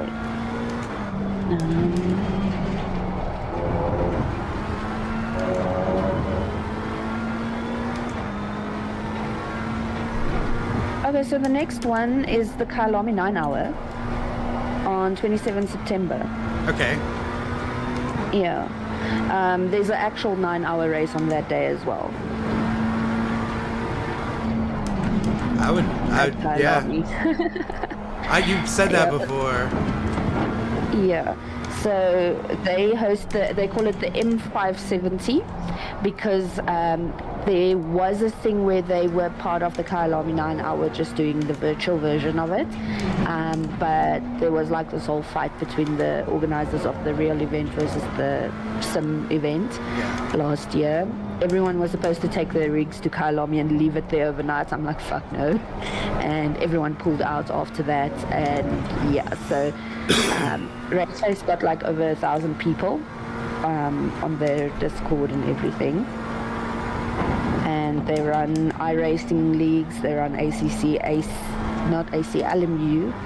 They've got a few things going. But yeah, the M570 is now what they call it because it's 570 minutes instead of the Kyalami 9 Hour. But you can look at SimGrid under Raceface. You will find it. And it's a few rounds, which is actually the endurance series they run, but it's like one a month at most. So there's 27 September, that's the 9 hour. Then there is 18 October, there's a 6 hour at, what's this? Nürburgring 24 hours. No, I'm not doing that. That sounds like a horror movie. Yes, I'm out on that 6 hour. There's another 6 hour on December 13th at Watkins. Okay. But I mean, the 6 hours you and Jamin could run as a team, and me and Mike can run as a team. Yeah. And do it all together. Also, there won't be shaky connections where if one driver loses connectivity during a race, you all have to exit the server and re-enter and go through the sit-in pits nonsense. So that might be a better option to start off with. I'm down, as long as I don't have gigs. Yeah, obviously. But if September 27th you're open 5 p.m. our time, what's that, your time? It's not raining today. Because it's usually on Saturdays, the endurance series. Yeah. 27 September is a Saturday. It's 5 p.m. our time, so quite early It'd be, in the morning. Yeah, you guys. like 11 a.m.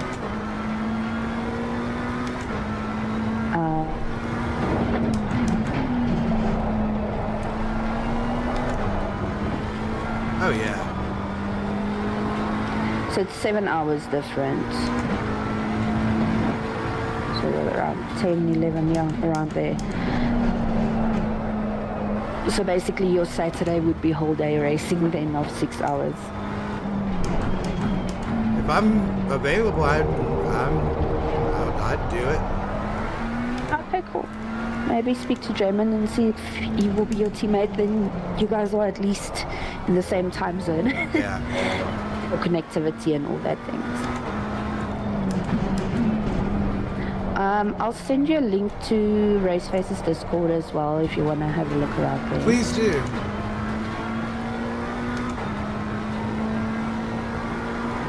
I just need to figure out how to do it again because I forgot. Invite. Not Dan. That Dan.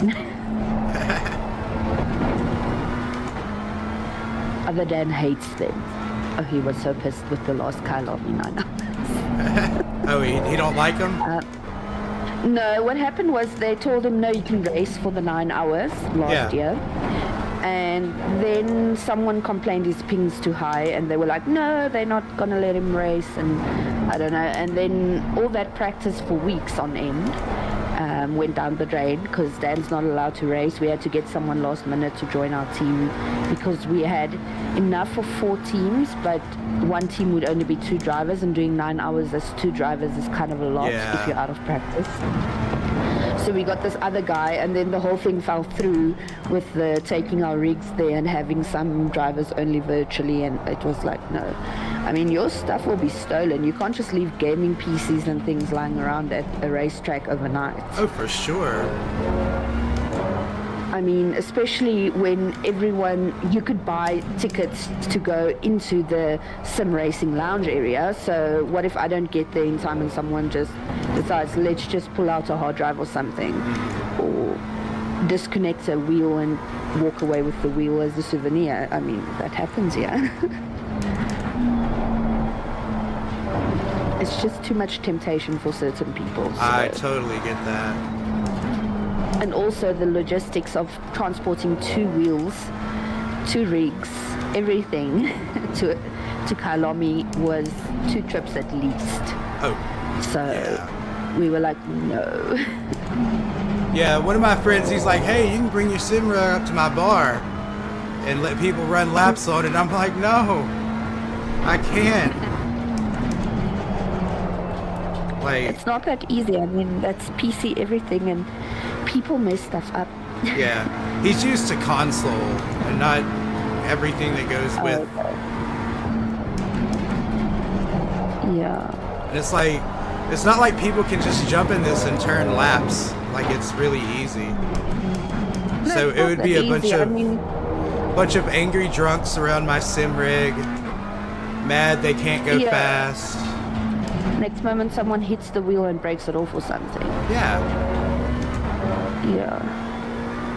The thing is, Kailami did have like a sim racing rig there for the public to use during the 9 hours, even though the rest of the sim racing lounge area they were going to set up didn't go through. Yeah. But what happened is I stood there behind a guy. I was like looking at Mike. I'm like, no, I'm not even going to do it because I'm going to kill people's moods forever. They had like a hot lap going on where there was a leaderboard of everyone, and I could beat it by at least 3 seconds.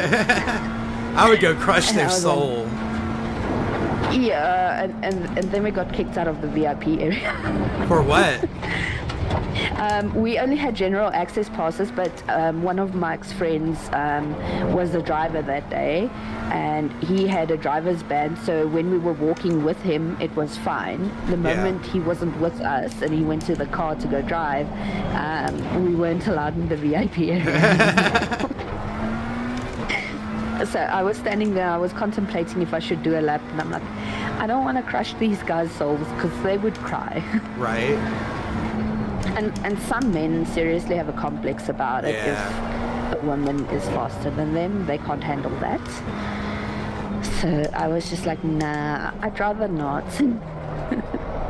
They get like that with us queers a bit too. They can't handle it. Yeah, that's also true. The same thing happened with Sheldon the other day. One of their customers was like calling her, and it was like, I'm not going to help you if you continue doing this. Right. And either you call me by my pronouns or you leave. She does tattoos and piercings. Well, I met her long before it became they. Right. So I still get kind of stuck on the her thing because it's been years and years. But it was like a whole situation. And the customer was just like, well, I'm going to go to someone else who's better and who's not like queer at all. Right. And they told me about it, and then right after they quit doing tattoos completely because it affected them so much. That's unfortunate. It is. I can still get private tattoos, but I wouldn't want to just like be like, okay, come visit, do my tattoos for me. It feels a bit wrong, because we live about 1,500 kilometers apart. Right. Like Cape Town versus Joburg's quite far. Every American, well, I can't say that. Every American knows Cape Town, but you can't say that anymore. It's also true. Some people I've heard actually thinks it's a country. Yeah.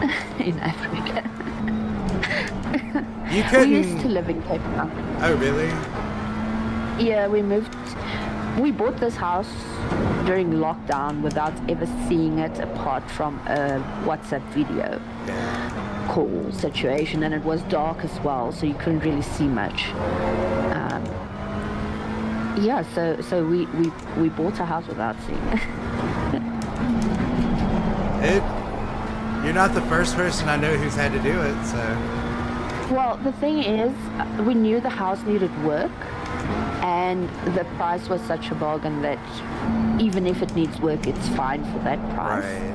And it's not like structural issues at all. Yeah, it's cosmetics and. It's cosmetic. If we paint this house, put in new flooring all over, then it's gonna be like increase in value by about 400,000 to 500,000 from what we bought it, which is a lot because it's a third of the value that goes up just by painting and cosmetically fixing it. Makes sense. But yeah. This house is half remodeled. Like this part of the house looks older, the rest of the house looks really new. Okay. This one's really old. Yeah. This one was built in 78, I believe.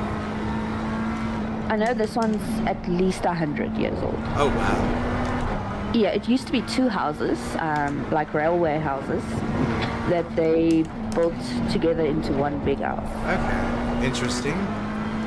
Yeah. But the lady we bought it from was like 88, and it used to be her parents' house before it was hers. She grew up here. Yeah.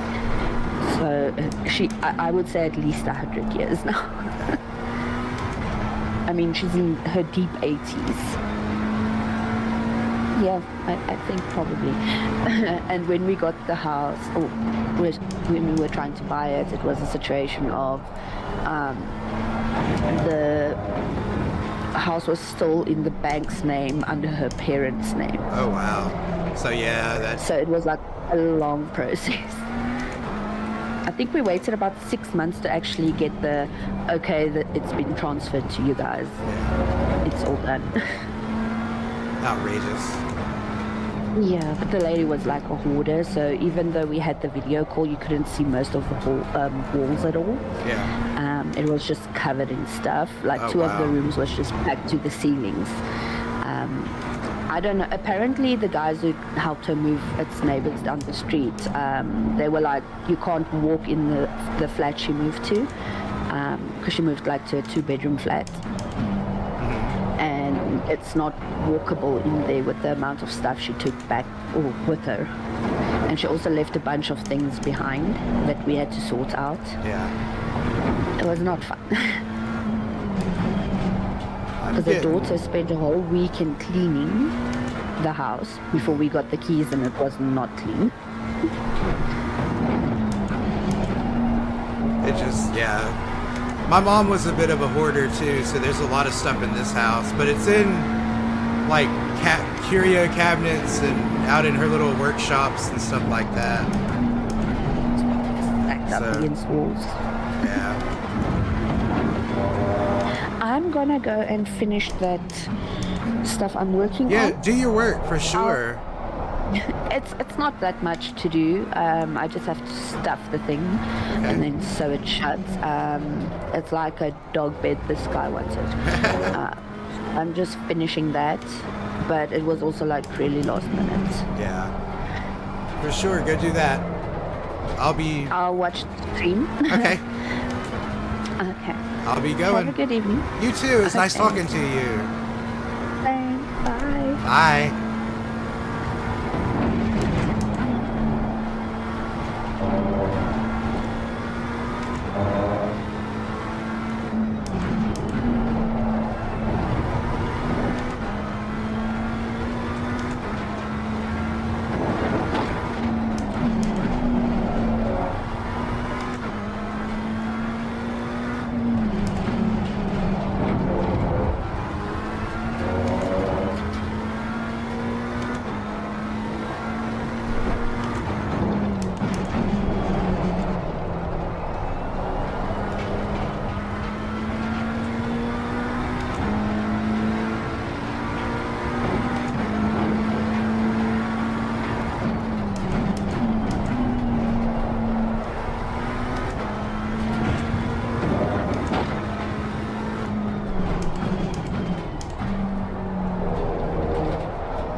Yeah, these, like the little wide sweeping turns like that definitely feel better with the wheel like this. I'm definitely faster there.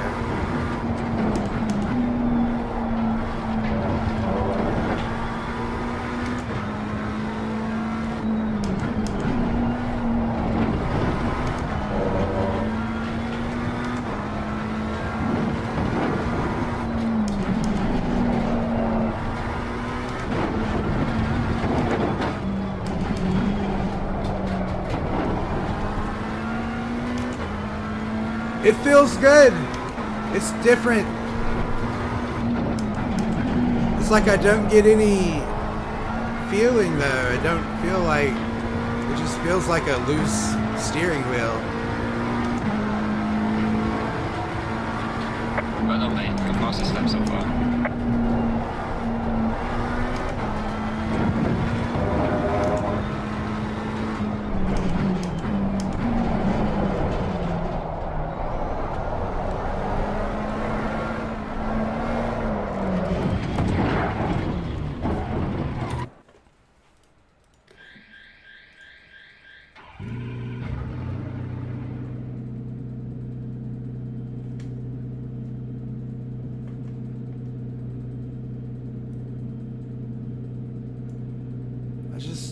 I want to feel the road in it. It's like I don't feel anything.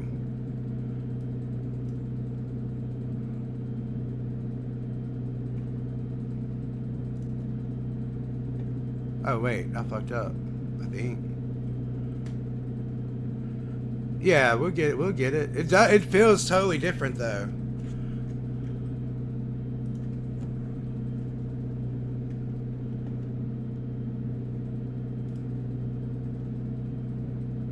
Put gain on 100. Maybe that'll do it.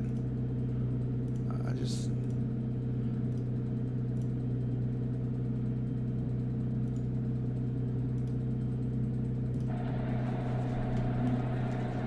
Let's see. Wait.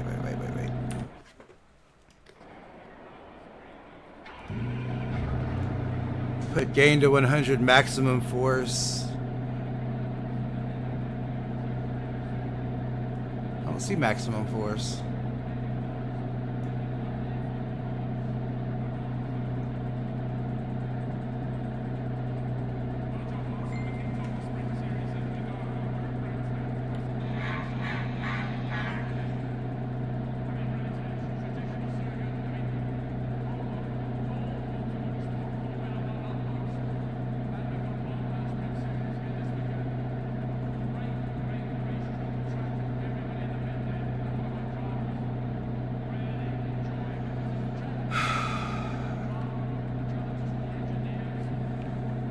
Good God.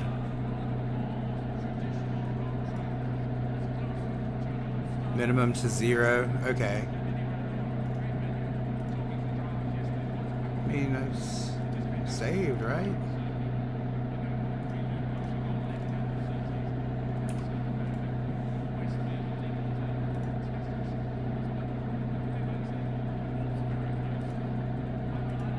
Let's see. Let's go. I feel that one completely.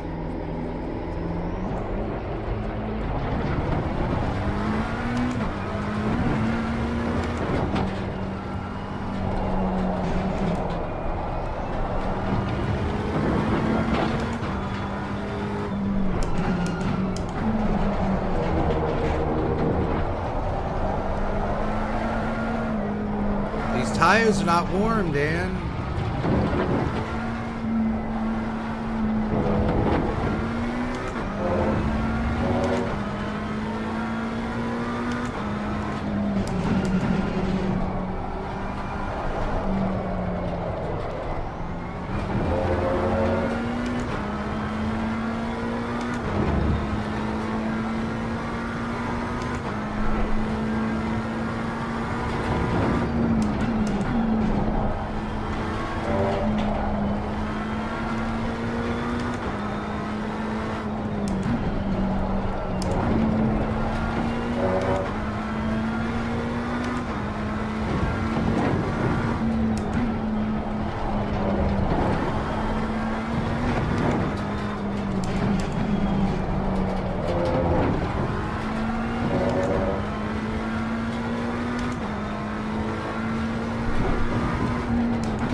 Okay, I'm gonna take a break. I need a cigarette.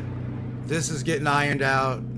That does feel good. It's still like, I think I'm used to the stock cars in iRacing where you can feel every little bump and like there's weird parts in every track and such as that. It's kind of weird, kind of different. But I will be back shortly. I'm gonna have a cigarette. I'm sure it's plenty muggy and humid outside right now. Gonna enjoy that. Dude, be right back and mute this. Sit up or pray. When you offer pink or blue, I'll take the blackest. When you offer only two, I'll offer three. When you point me in a direction, I'll run backwards. And at the border of utopia, I'll toast to anarchy. There's fire and rock, I'm coming home.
But I can move like Bruce Lee. So when a bunch of these pussies started beating up on my plans, I left the stage and I ain't too late. I am. See you later, fuckface. See you later, fuckface. See you in the funny pages. Fuck you. See you later, fuckface. See you later, fuckface. We hate you.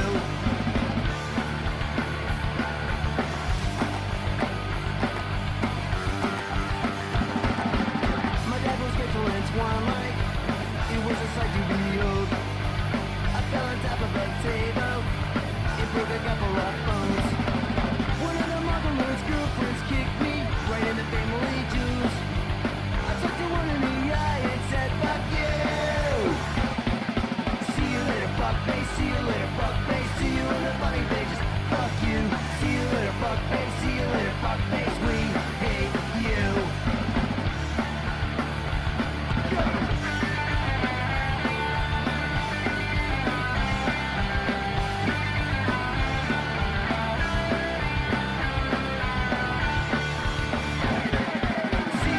fuckface. See you later, fuckface. See you in the funny pages. Fuck you. See you later, fuckface. See you later, fuckface. We hate you. See you later, fuckface. See you later, fuckface. See you in the funny pages. Fuck you. See you later, fuckface. See you later, fuckface. We hate you. We hate you. We hate you tonight.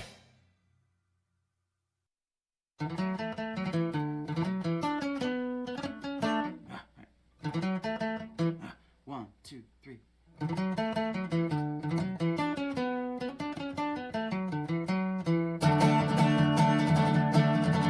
Well, I used to worship whiskey, now I only drink the Lord. And I take my coffee cream and 7 sugars. Before we meet, we stand out on the sidewalk as it pours, swapping one addiction for another. Coffee, God, and cigarettes are all that I need. It's all that I need just to break this routine. Coffee, God, and cigarettes are all that you need. It's all that you need just to be as free as me. When I run into me old friends still drinking from that cup, I never stay here too long lest I be tempted. I say, you know, you drink the devil's brew, you know, it's just a crutch. No longer must you live your life dependent. You need coffee, God, and cigarettes are all that I need. It's all that I need just to break this routine. Coffee, God, and cigarettes are all that you need. It's all that you need just to be as free as me.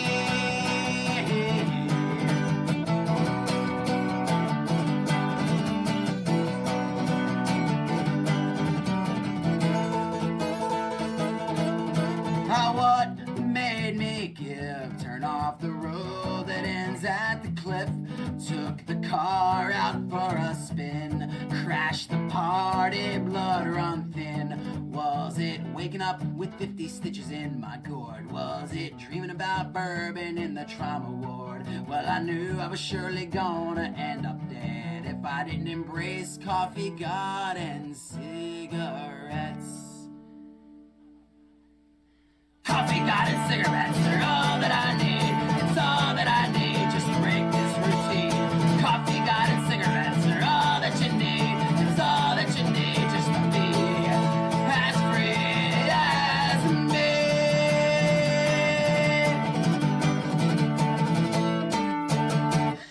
I'm going to help for that one.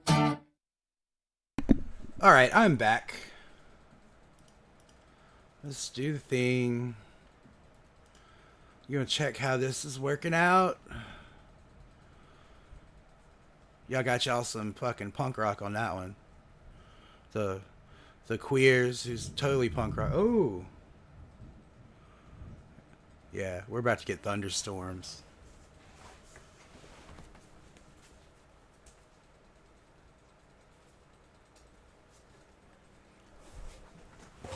Yep, we're getting thunderstorms. Oh, fuck. Man, JC Slater, I might be seeing Marshall Tucker Band on Friday. I know you know who they are.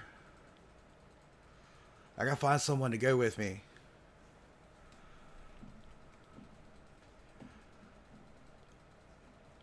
Like, yeah, they're gonna be in Shreveport, I believe.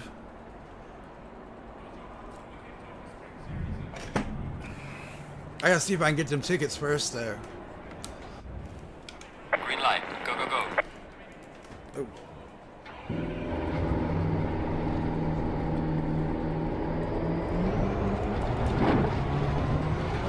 Yeah, that feels...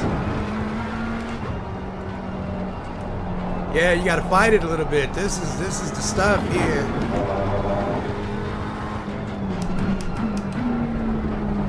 Oh yeah. Oh yeah.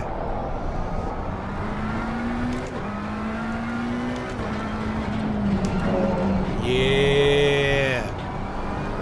Yeah. All right.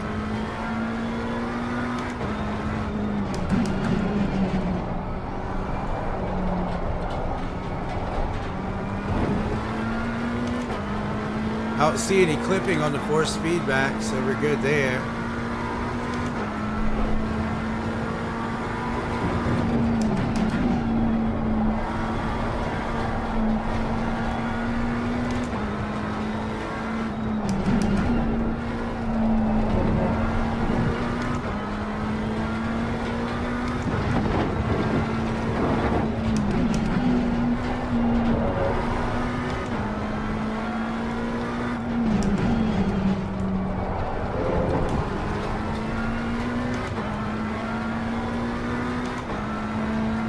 Yeah, this had stuff.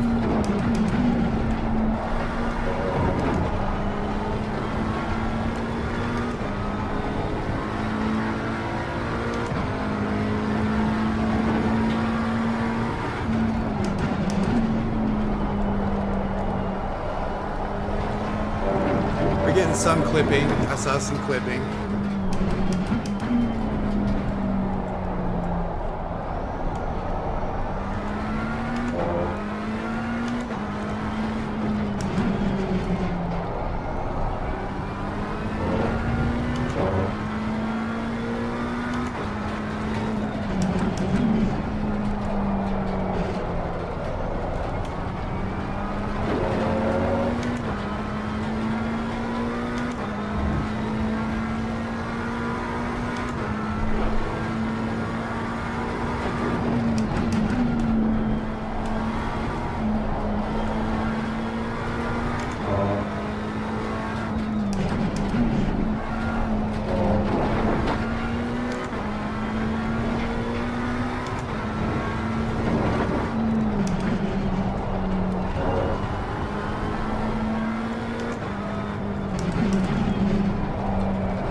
Well done, mate. Personal best.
That can be third.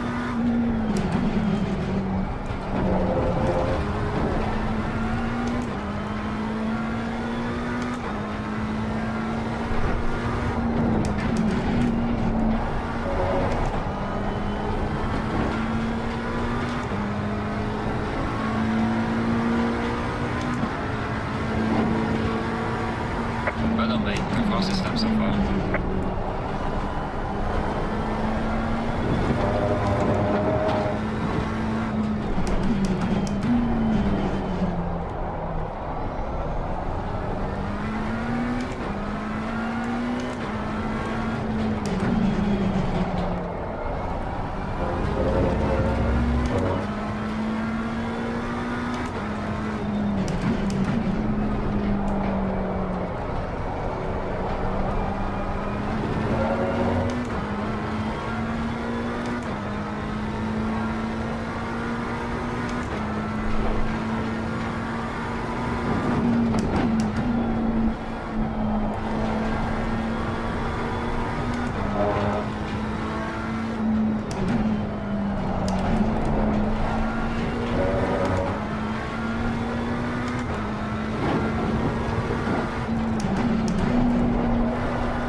Well done, mate. This has been your personal best.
Yeah, I heard just that one thunder though.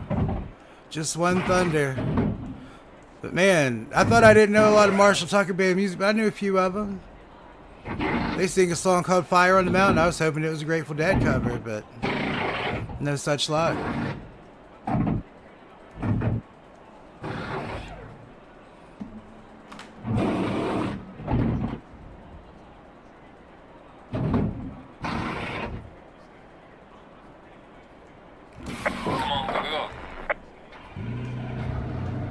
We're gonna quit.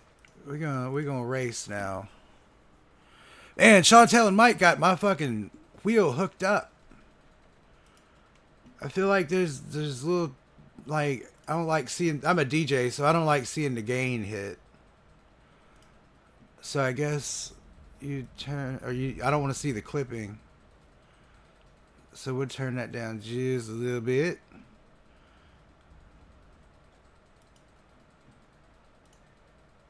Yeah. We're going to go to multiplayer, server list. Yeah, man, that shit, like the brake issue is going to help a lot, I believe. They got racing here in the U.S. this weekend. The IMSA, hold up.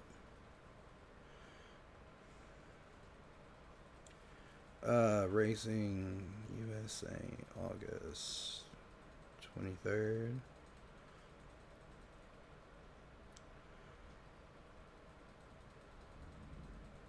Yeah, IMSA has the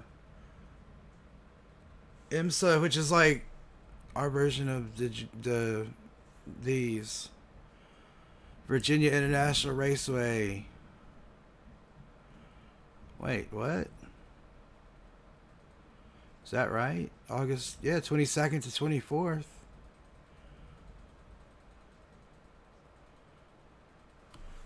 So I might be watching some racing Saturday if I'm home and awake and able.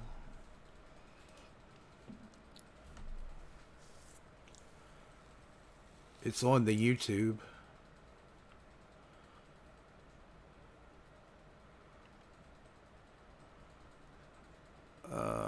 What are we gonna do? What are we gonna do? What are we gonna race? What are we gonna do? Ooh, grip.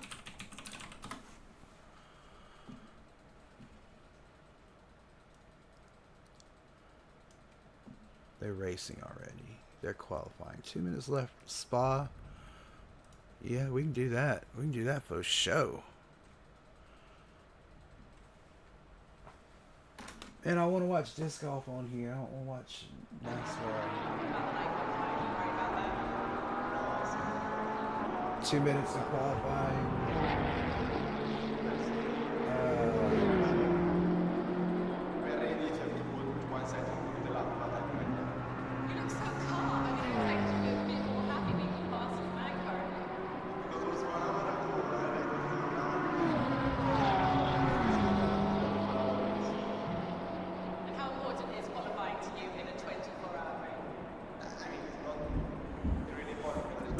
It's more that thunder.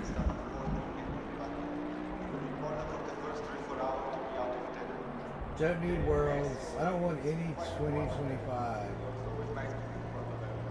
All good so far. Let's keep it up. Thank you. So you're currently P15. Do you think you can go faster than 9.5? I think you can. I hope so. First shot we did was okay, but we had a bit of traffic and could have been better. And we changed something on the car for the second one. European Disc Golf Festival. That's what we'll watch. Now we try to race out with everything together. We have a good car, but like I said, we just experienced it. There's no more any tires. So we're trying to put down our shots on. It's quite a bit different. It's obviously different. And last time I was playing DeRitter, they had a shot like that where the trees lined the hole. I threaded that motherfucker. Completely threaded it. And it hit a sidewalk and bounced, and it was right under the fucking basket. About like that shot.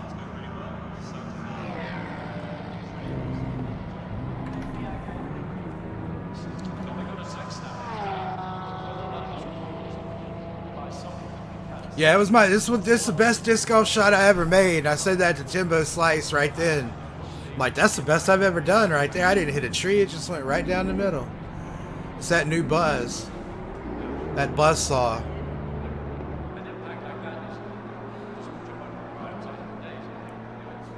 What's up, Tyrone?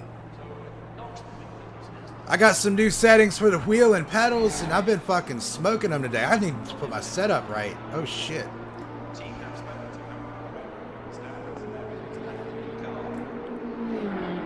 24.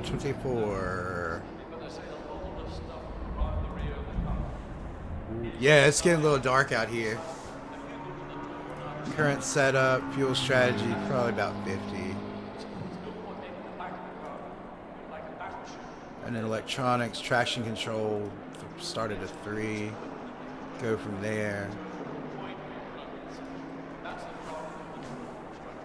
What's good? Nothing. Sitting here just watching disc golf, streaming races.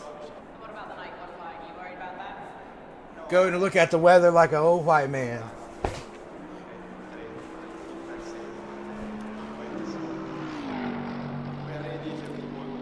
When you gonna get on Jamin's wheel and let me fucking show you what's up? I mean, I expected you to be a bit more happy being the fastest man car.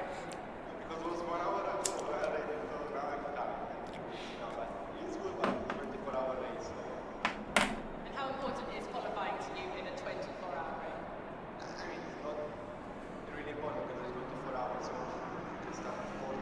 Chantel, that's so that's the prettiest dog bed I ever seen in my life.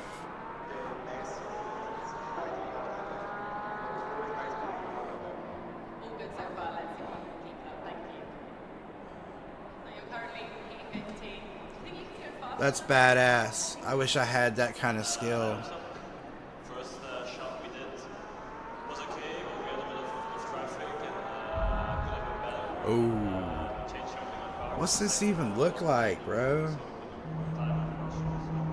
Now we try to race out with everything together. Oh, it's like gonna be raining for a few hours. Storms continuing through 9 p.m. It's quite a bit different.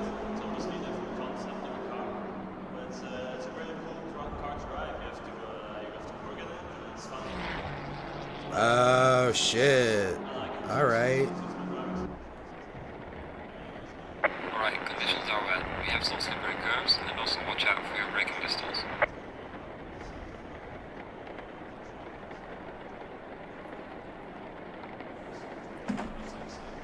Oh, of course it's raining on here. Oh my god.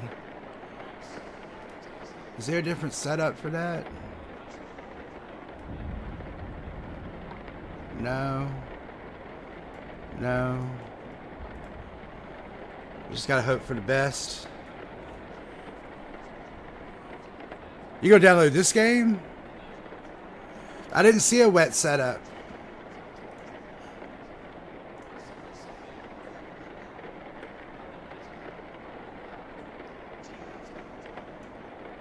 We'll just go with this generic.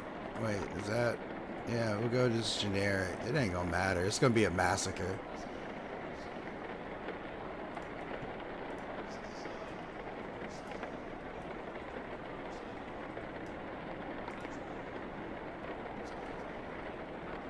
That was the Go set. They don't all have them.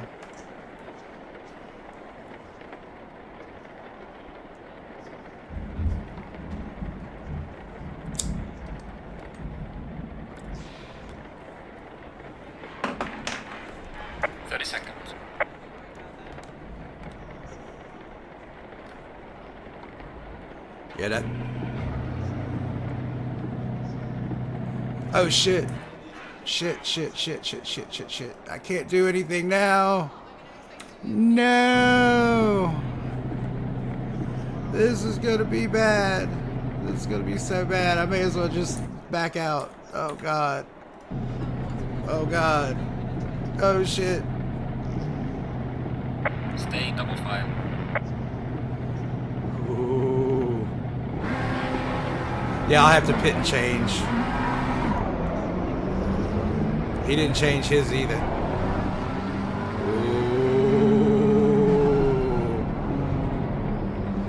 Ooh.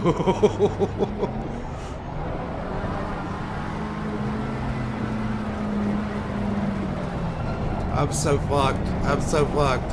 Oh god, I'm fucked. This is gonna be so bad. So bad. Low tire pressure, stay away from curbs. Green light, give it all you can.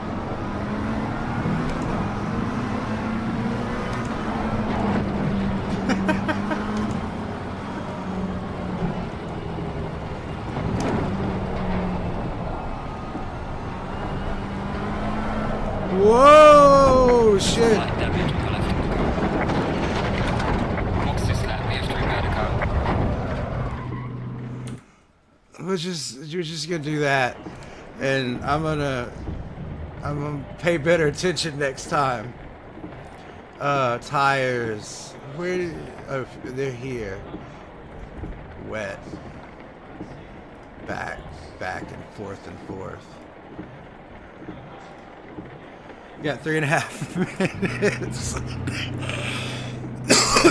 TC up. Oh, traction control, yeah. TC9. Oh my god. Because of who I am as a person, tire wet. Okay, we're good. Yeah.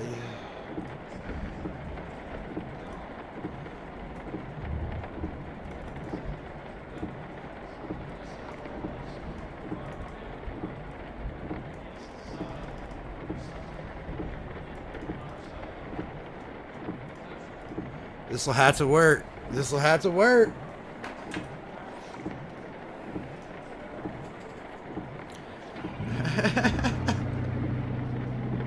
Oh, it's 30? See, I'm learning so much. Setup, current setup. What about the night modifier? Are you worried about that?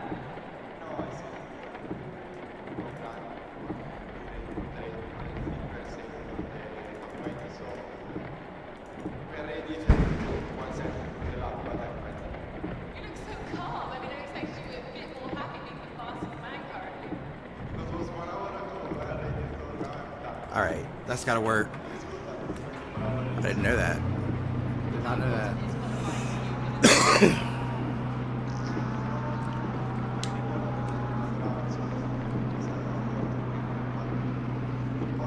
Set traction control 9.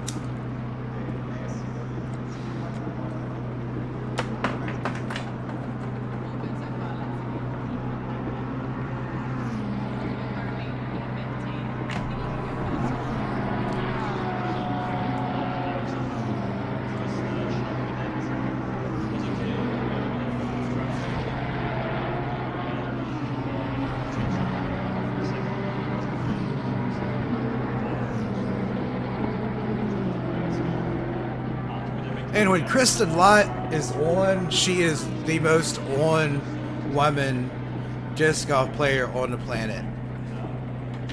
Kristen Lott. I ain't a big fan. I'm an Owen Scoggins fan who is like the GOAT. Okay.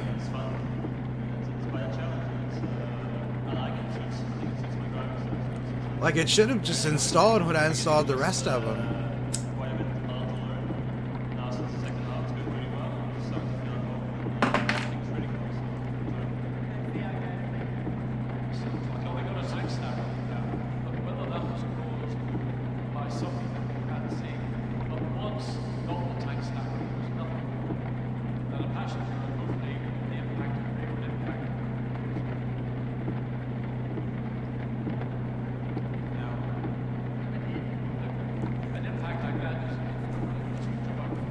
Getting ready.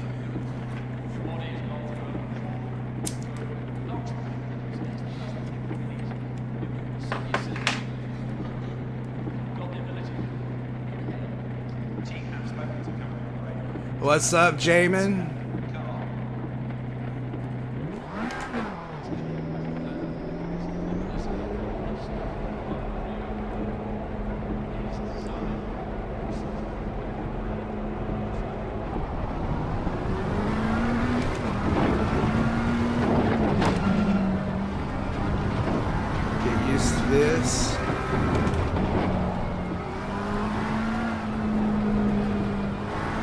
Okay, next person's 37 seconds behind me.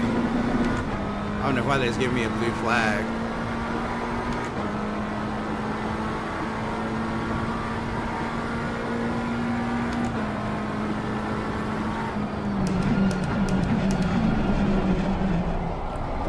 Ooh, that's stiff.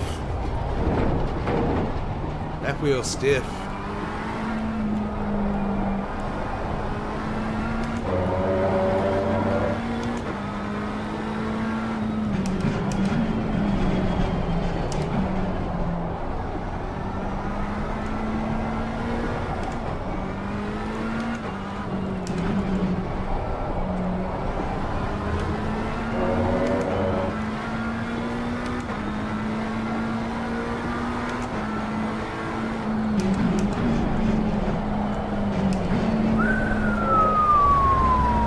Yellow flag in sector 1.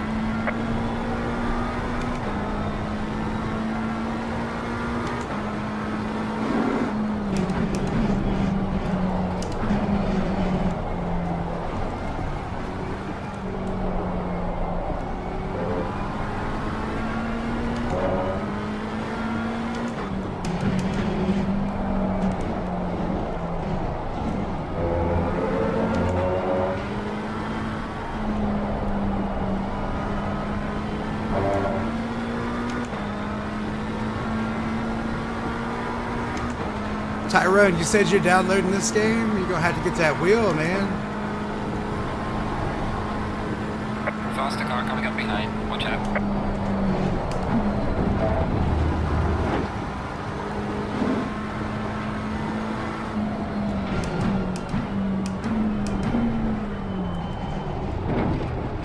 This is kind of miserable.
I keep seeing this, the Steam notification that my friend's Yellow daughter flag in sector 3. keeps logging on to something.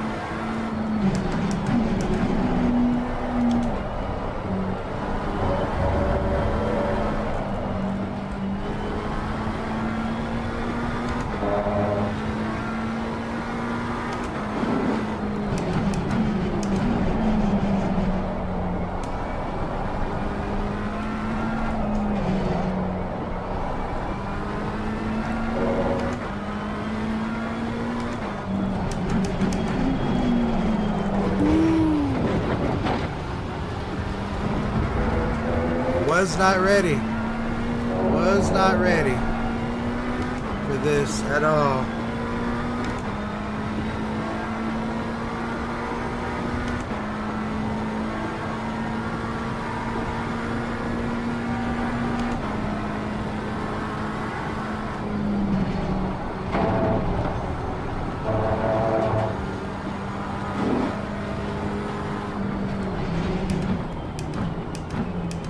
Break that early.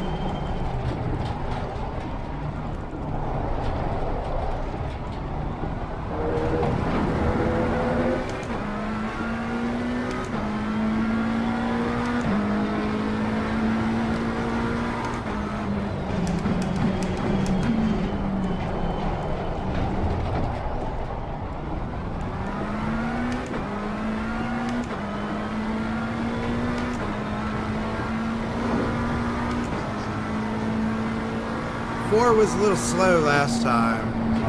You're halfway through. Keep pushing. That happens.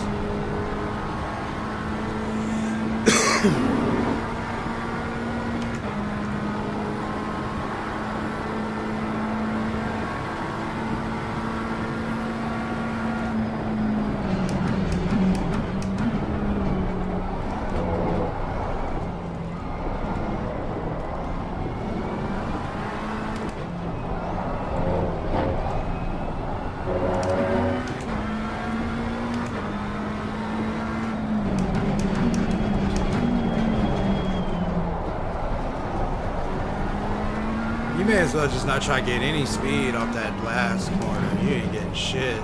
That ain't gonna just shoot you right off the course.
Yellow flag in sector 2.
So bad. So bad.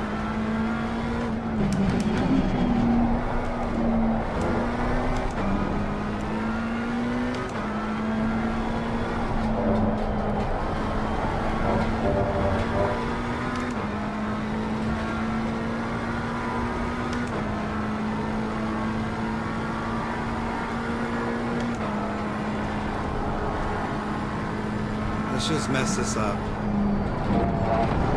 Took it, took it, took it.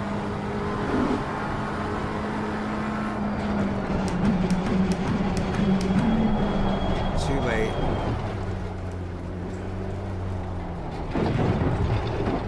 Terrible, terrible, terrible.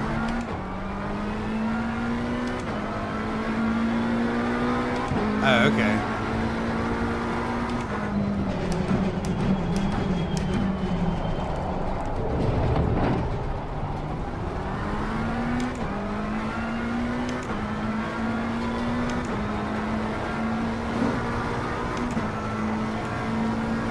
lifted off early. Yeah.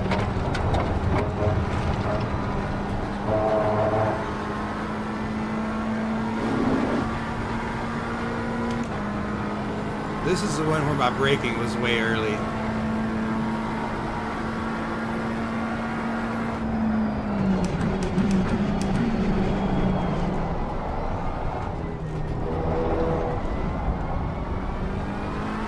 I think I heard some more thunder.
Lift off.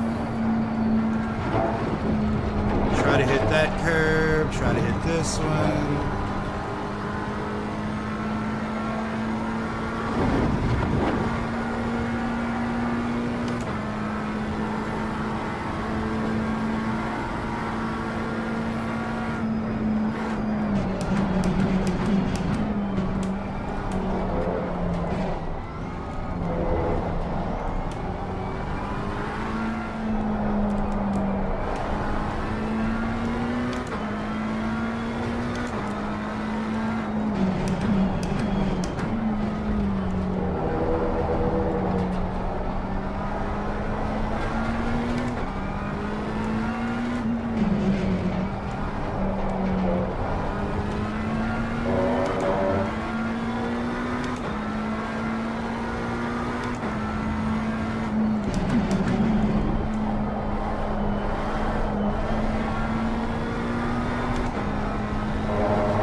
Yellow flag in sector 1.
Well done, mate. This has been your personal best. Leaders on final lap now. I'm so glad last lap sounds wonderful.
Is that really thunder still?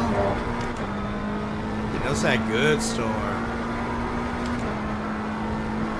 Lyric's gonna hate going out there in a little bit.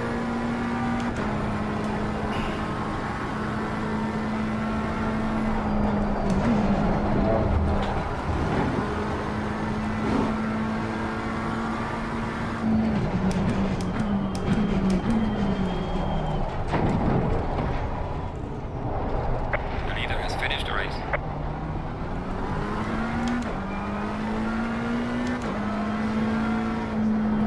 Right lane, race is over. Good job. You did the best you could. Take it easy in the lap. Whew. Ain't no reason to watch that one again. That was just bad. Bad, bad. Bad, bad, bad, bad.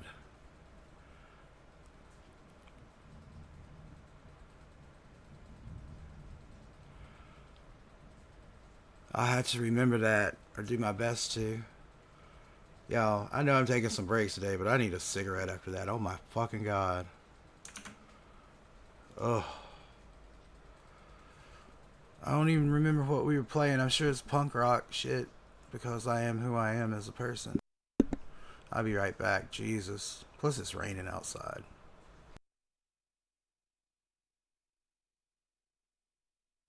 I'm trying to be less independent. I know that may sound strange. In a culture in which high-class businessmen are given all the praise, and strong and capable women in pop music are all the rage. I just don't want to be some sad, lonely rocker in middle age.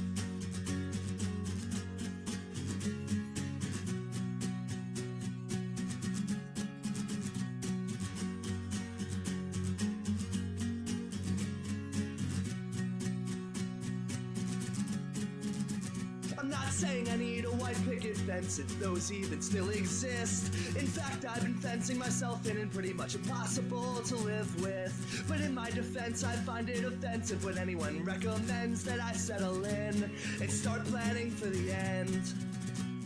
'Cause my last relationship was a nightmare that slowly revealed itself. And I'm never able to sleep well when I'm sleeping with someone else. Once you've seen this 1,000 times, you become desensitized. But maybe you and I could go for a drive tonight. I've seen this 1,000 times, and I finally lost my mind. But maybe you and I could go for a drive tonight.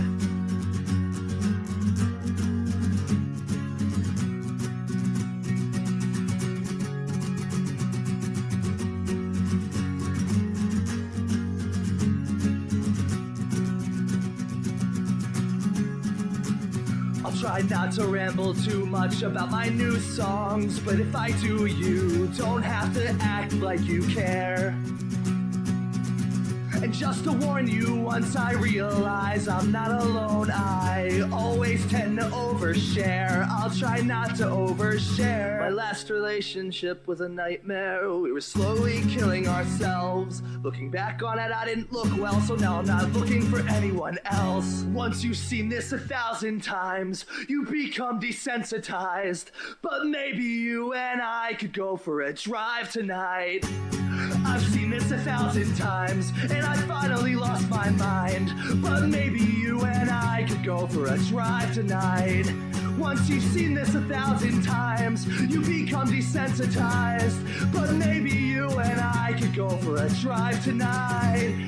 I've seen this 1,000 times, and I finally lost my mind. Maybe we can go inside and you can remind me why I'm glad to be alive. Why I'm glad to be alive. Maybe we can go inside and you can remind me why I'm glad to be alive. Or maybe we can just drive. Maybe we can just drive. Maybe we can just drive. Maybe we can just drive. Maybe we can just drive.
Mitch McConnell. We'll probably outlive Mitch McConnell. He's 78 and that's pretty late. He'll probably die any second now. We're gonna outlive Mitch McConnell. Don't you wanna outlive Mitch McConnell? It's not very long till he's McDonald. And when he finally croaks, you can picture him smoking down in hell. 'Cause you're gonna outlive Mitch McConnell. You're gonna outlive Mitch McConnell. And Donald Trump and a bunch of other white, crusty politicians that derive their power from weird electoral maps that don't actually represent the will of the people. Conservative Christian, right-wing Republican, straight white American male. Gay bashing, black fearing, war fighting, tree killing, regional leaders of sales. Frat housing, cake tapping, shirt tucking, back slapping, haters of hippies like me. Tree hugging, peace loving, pot smoking, porn watching, lazy ass hippies like me. Tree hugging, love making, pro choice and gay wedding, widespread digging hippies like me. Skin color blinded, conspiracy minded, protesters of corporate greed. We who have nothing, and most likely will till we all end up locked up in jails by conservative Christian, right-wing Republican, straight white American males. Diamonds and dogs, boys and girls, living together in two separate worlds, following leaders up mountains of shame, looking for someone to blame.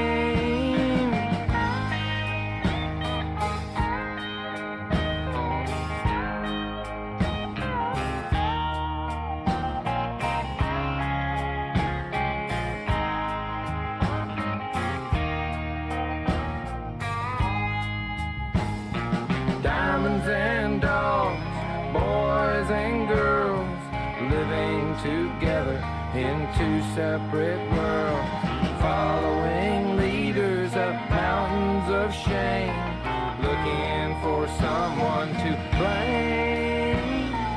I know who I like to blame.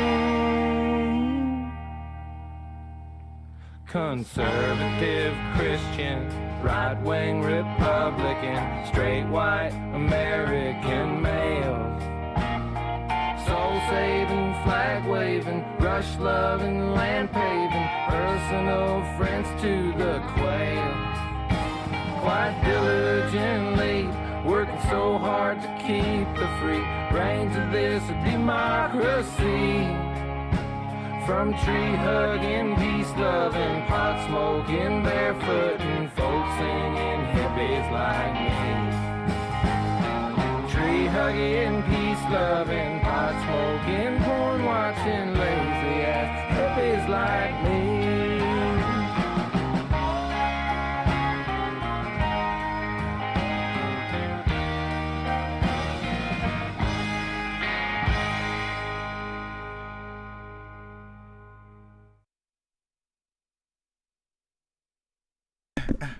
We're back. I hope you enjoyed that song. I love that track. That's by the great Todd Snyder, noted folk artist from the U.S. And then before that, it was the Mitch McConnell song. So you get the folk punk, and then you just get the folk singer doing it. Todd Snyder has the best introduction to that song that he does live. He talks about how his dude, that song is so me. He does this intro about how his dad had it planned out for him to be a football player and be a manly man and be one of them shirt tucking, booze drinking keg slapping motherfuckers, and he's like, so he was at practice, and he's like, the burnouts always sat to the side of the field, and like he's like, well, one day I went over there and they gave me some mushrooms, and he's like, I found out right quick I was not an athlete.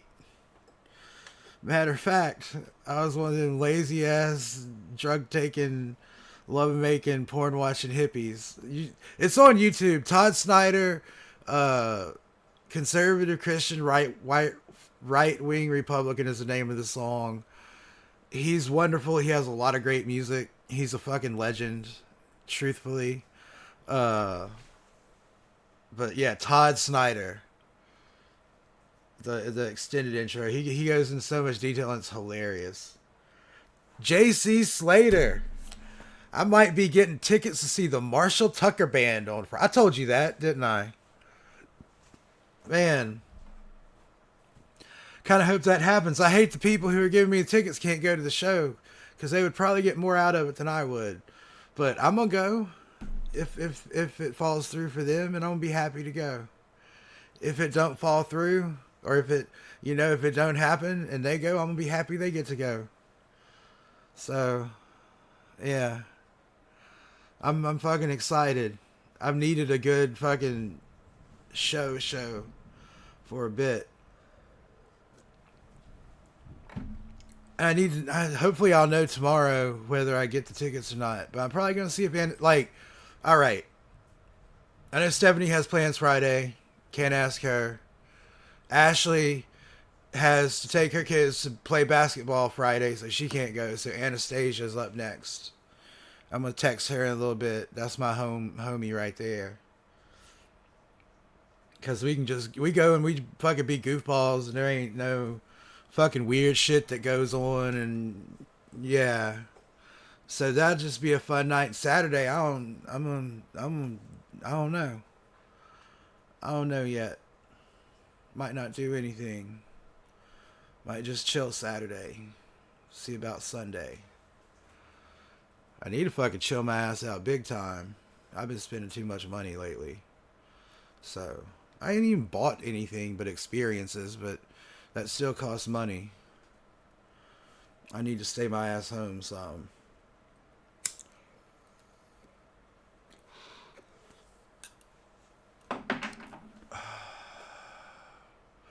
When at the Acid Bath show, I've told you the stories about that Michael Moon dude. The one that's every few seconds he says, but I forget things because I get shot in the head. I feel like, because he said he goes between he accidentally shot himself in the head and he purposely shot himself in the head.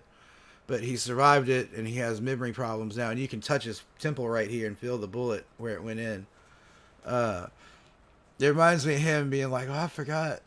I forget things a lot because I got shot in the head. So I'm going to start saying that. That dude was hilarious. Like, I wish I had more video of that dude before he got way too fucked up on them fucking beers and Valiums. It wasn't as much fun, and we fucking pushed him off on his friends, and we're like, you gotta go fucking take care of this dude. But it was a cool experience with him. I hope it don't happen too often, though. Let's see. Let's see.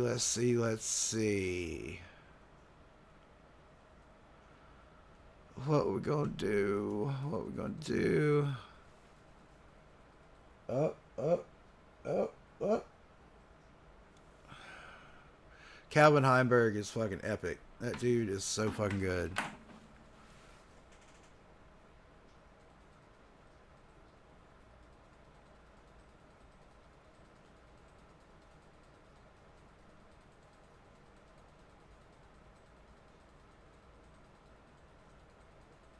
And the best in the world fucking shanks it left and gets it and leaves. It still comes out of the leaves better than if I threw it. It's weird, man. It's kind of weird being like a 40-something-year-old man and you're watching like 18 and 19-year-olds just fucking do these amazing things in disc golf that you'll never be able to do because you are 25 years older than most of them. Let's see.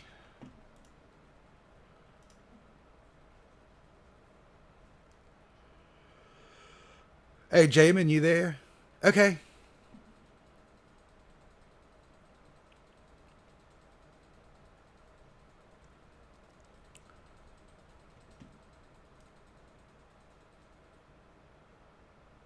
I will be right here. If I'm not right here, I will not be far away. I got nothing else to do today but this. Alright, Jamin. Fucking Mike showed me how to set my wheel up right for this game, and it's totally different. Like, it's better. It's way more better. As my ex Barbie would say. Yeah, I'm gonna tell you about. I got a little dead zone in my pedals now, so I don't have to just slam them down. I got some play. I got the wheel set where it's like a 1-to-1 steering ratio, so it's actually like the actual car now. I got more fucking. I got this motherfucker cranked where I can fucking feel the fucking road better now. Like, yeah. Yes, sir.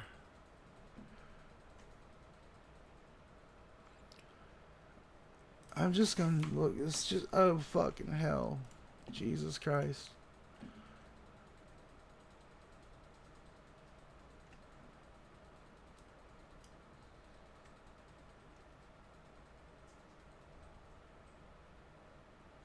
Man, you just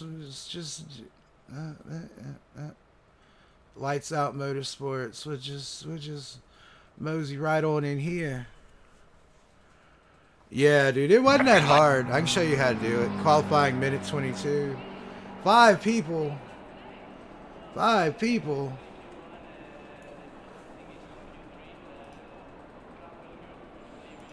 Current setup, fuel strategy, dry, that.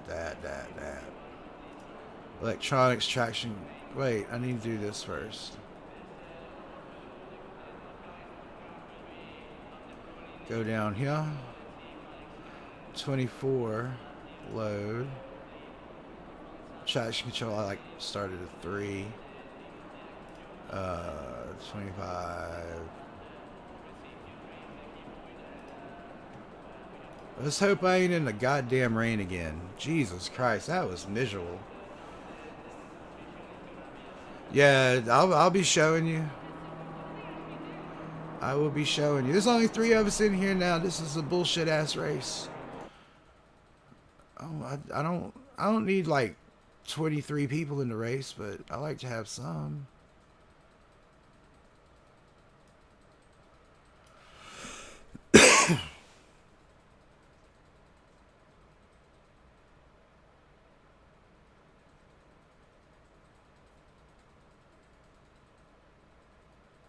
Just unreal.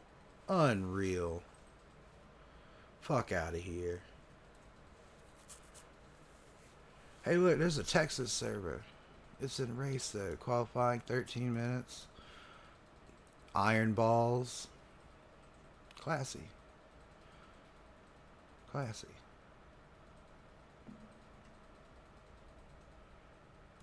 Qualifying. Oh, that's a double sprint. Okay.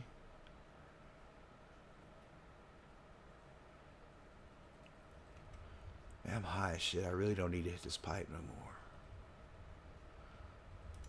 Man, JC Slater and Jamin, did you hear me tell the story about stopping at the Love Station in Mansfield last night?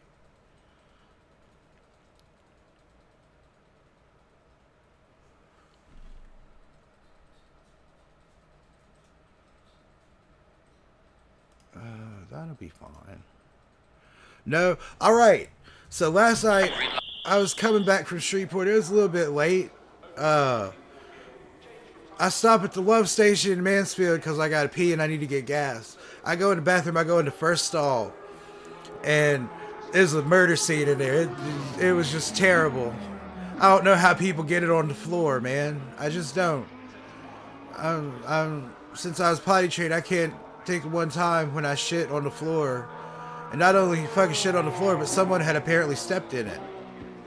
So I just closed that door real quick and noped out of that one. And I go to one further down. I'm like, well, surely these are cleaner and it's not like the first one. That dude was apparently having a medical emergency. So I go down further and there's like the handicap stall and then there's the one I'm in. And the dude on the left, I'm fucking peeing. And I can hear the clickety click click and the little torch sound of a fucking lighter. That dude was I guess it was a trucker in there smoking goddamn methamphetamine. Like, I couldn't smell it because all I could smell is shit.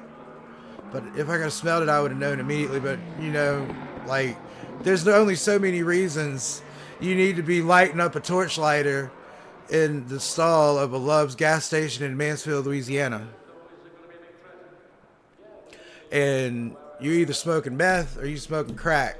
And given as a truck driver, I'm pretty sure it'd be meth. Dude, man,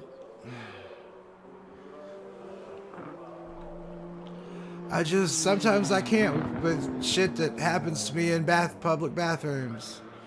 I told Chantel the fucking Bonnie Raitt story about the old man fucking talking to me while he was taking that shit. And it was like the worst one ever. That dude had eaten some fucking raw pork or something. He was dying over there. Dude, I ain't never going to forget that experience. That's one of the weirdest experiences of my life. And I am a person who has had plenty of really weird, strange experiences. Dude, I don't know how I fought that with all the essence of my being. I just wanted to fucking die. But I mean, I can't just start laughing real hard when I'm peeing, otherwise it might fucking hit me in the face or something, you know? So there's that. But that was just one of the weirdest fucking things that's ever happened to me. I made that Facebook post, man. It was just something. Just something. Hopefully that never happens again. Because the second time, I'm going to be like, there's no way this is happening again. And then I wouldn't be able to keep a straight face because it's like all this shit happens to me and just horrible. Just horrible. Jamin probably ain't heard that story. But I also shouldn't tell it twice in one stream. It's his fault for not being here.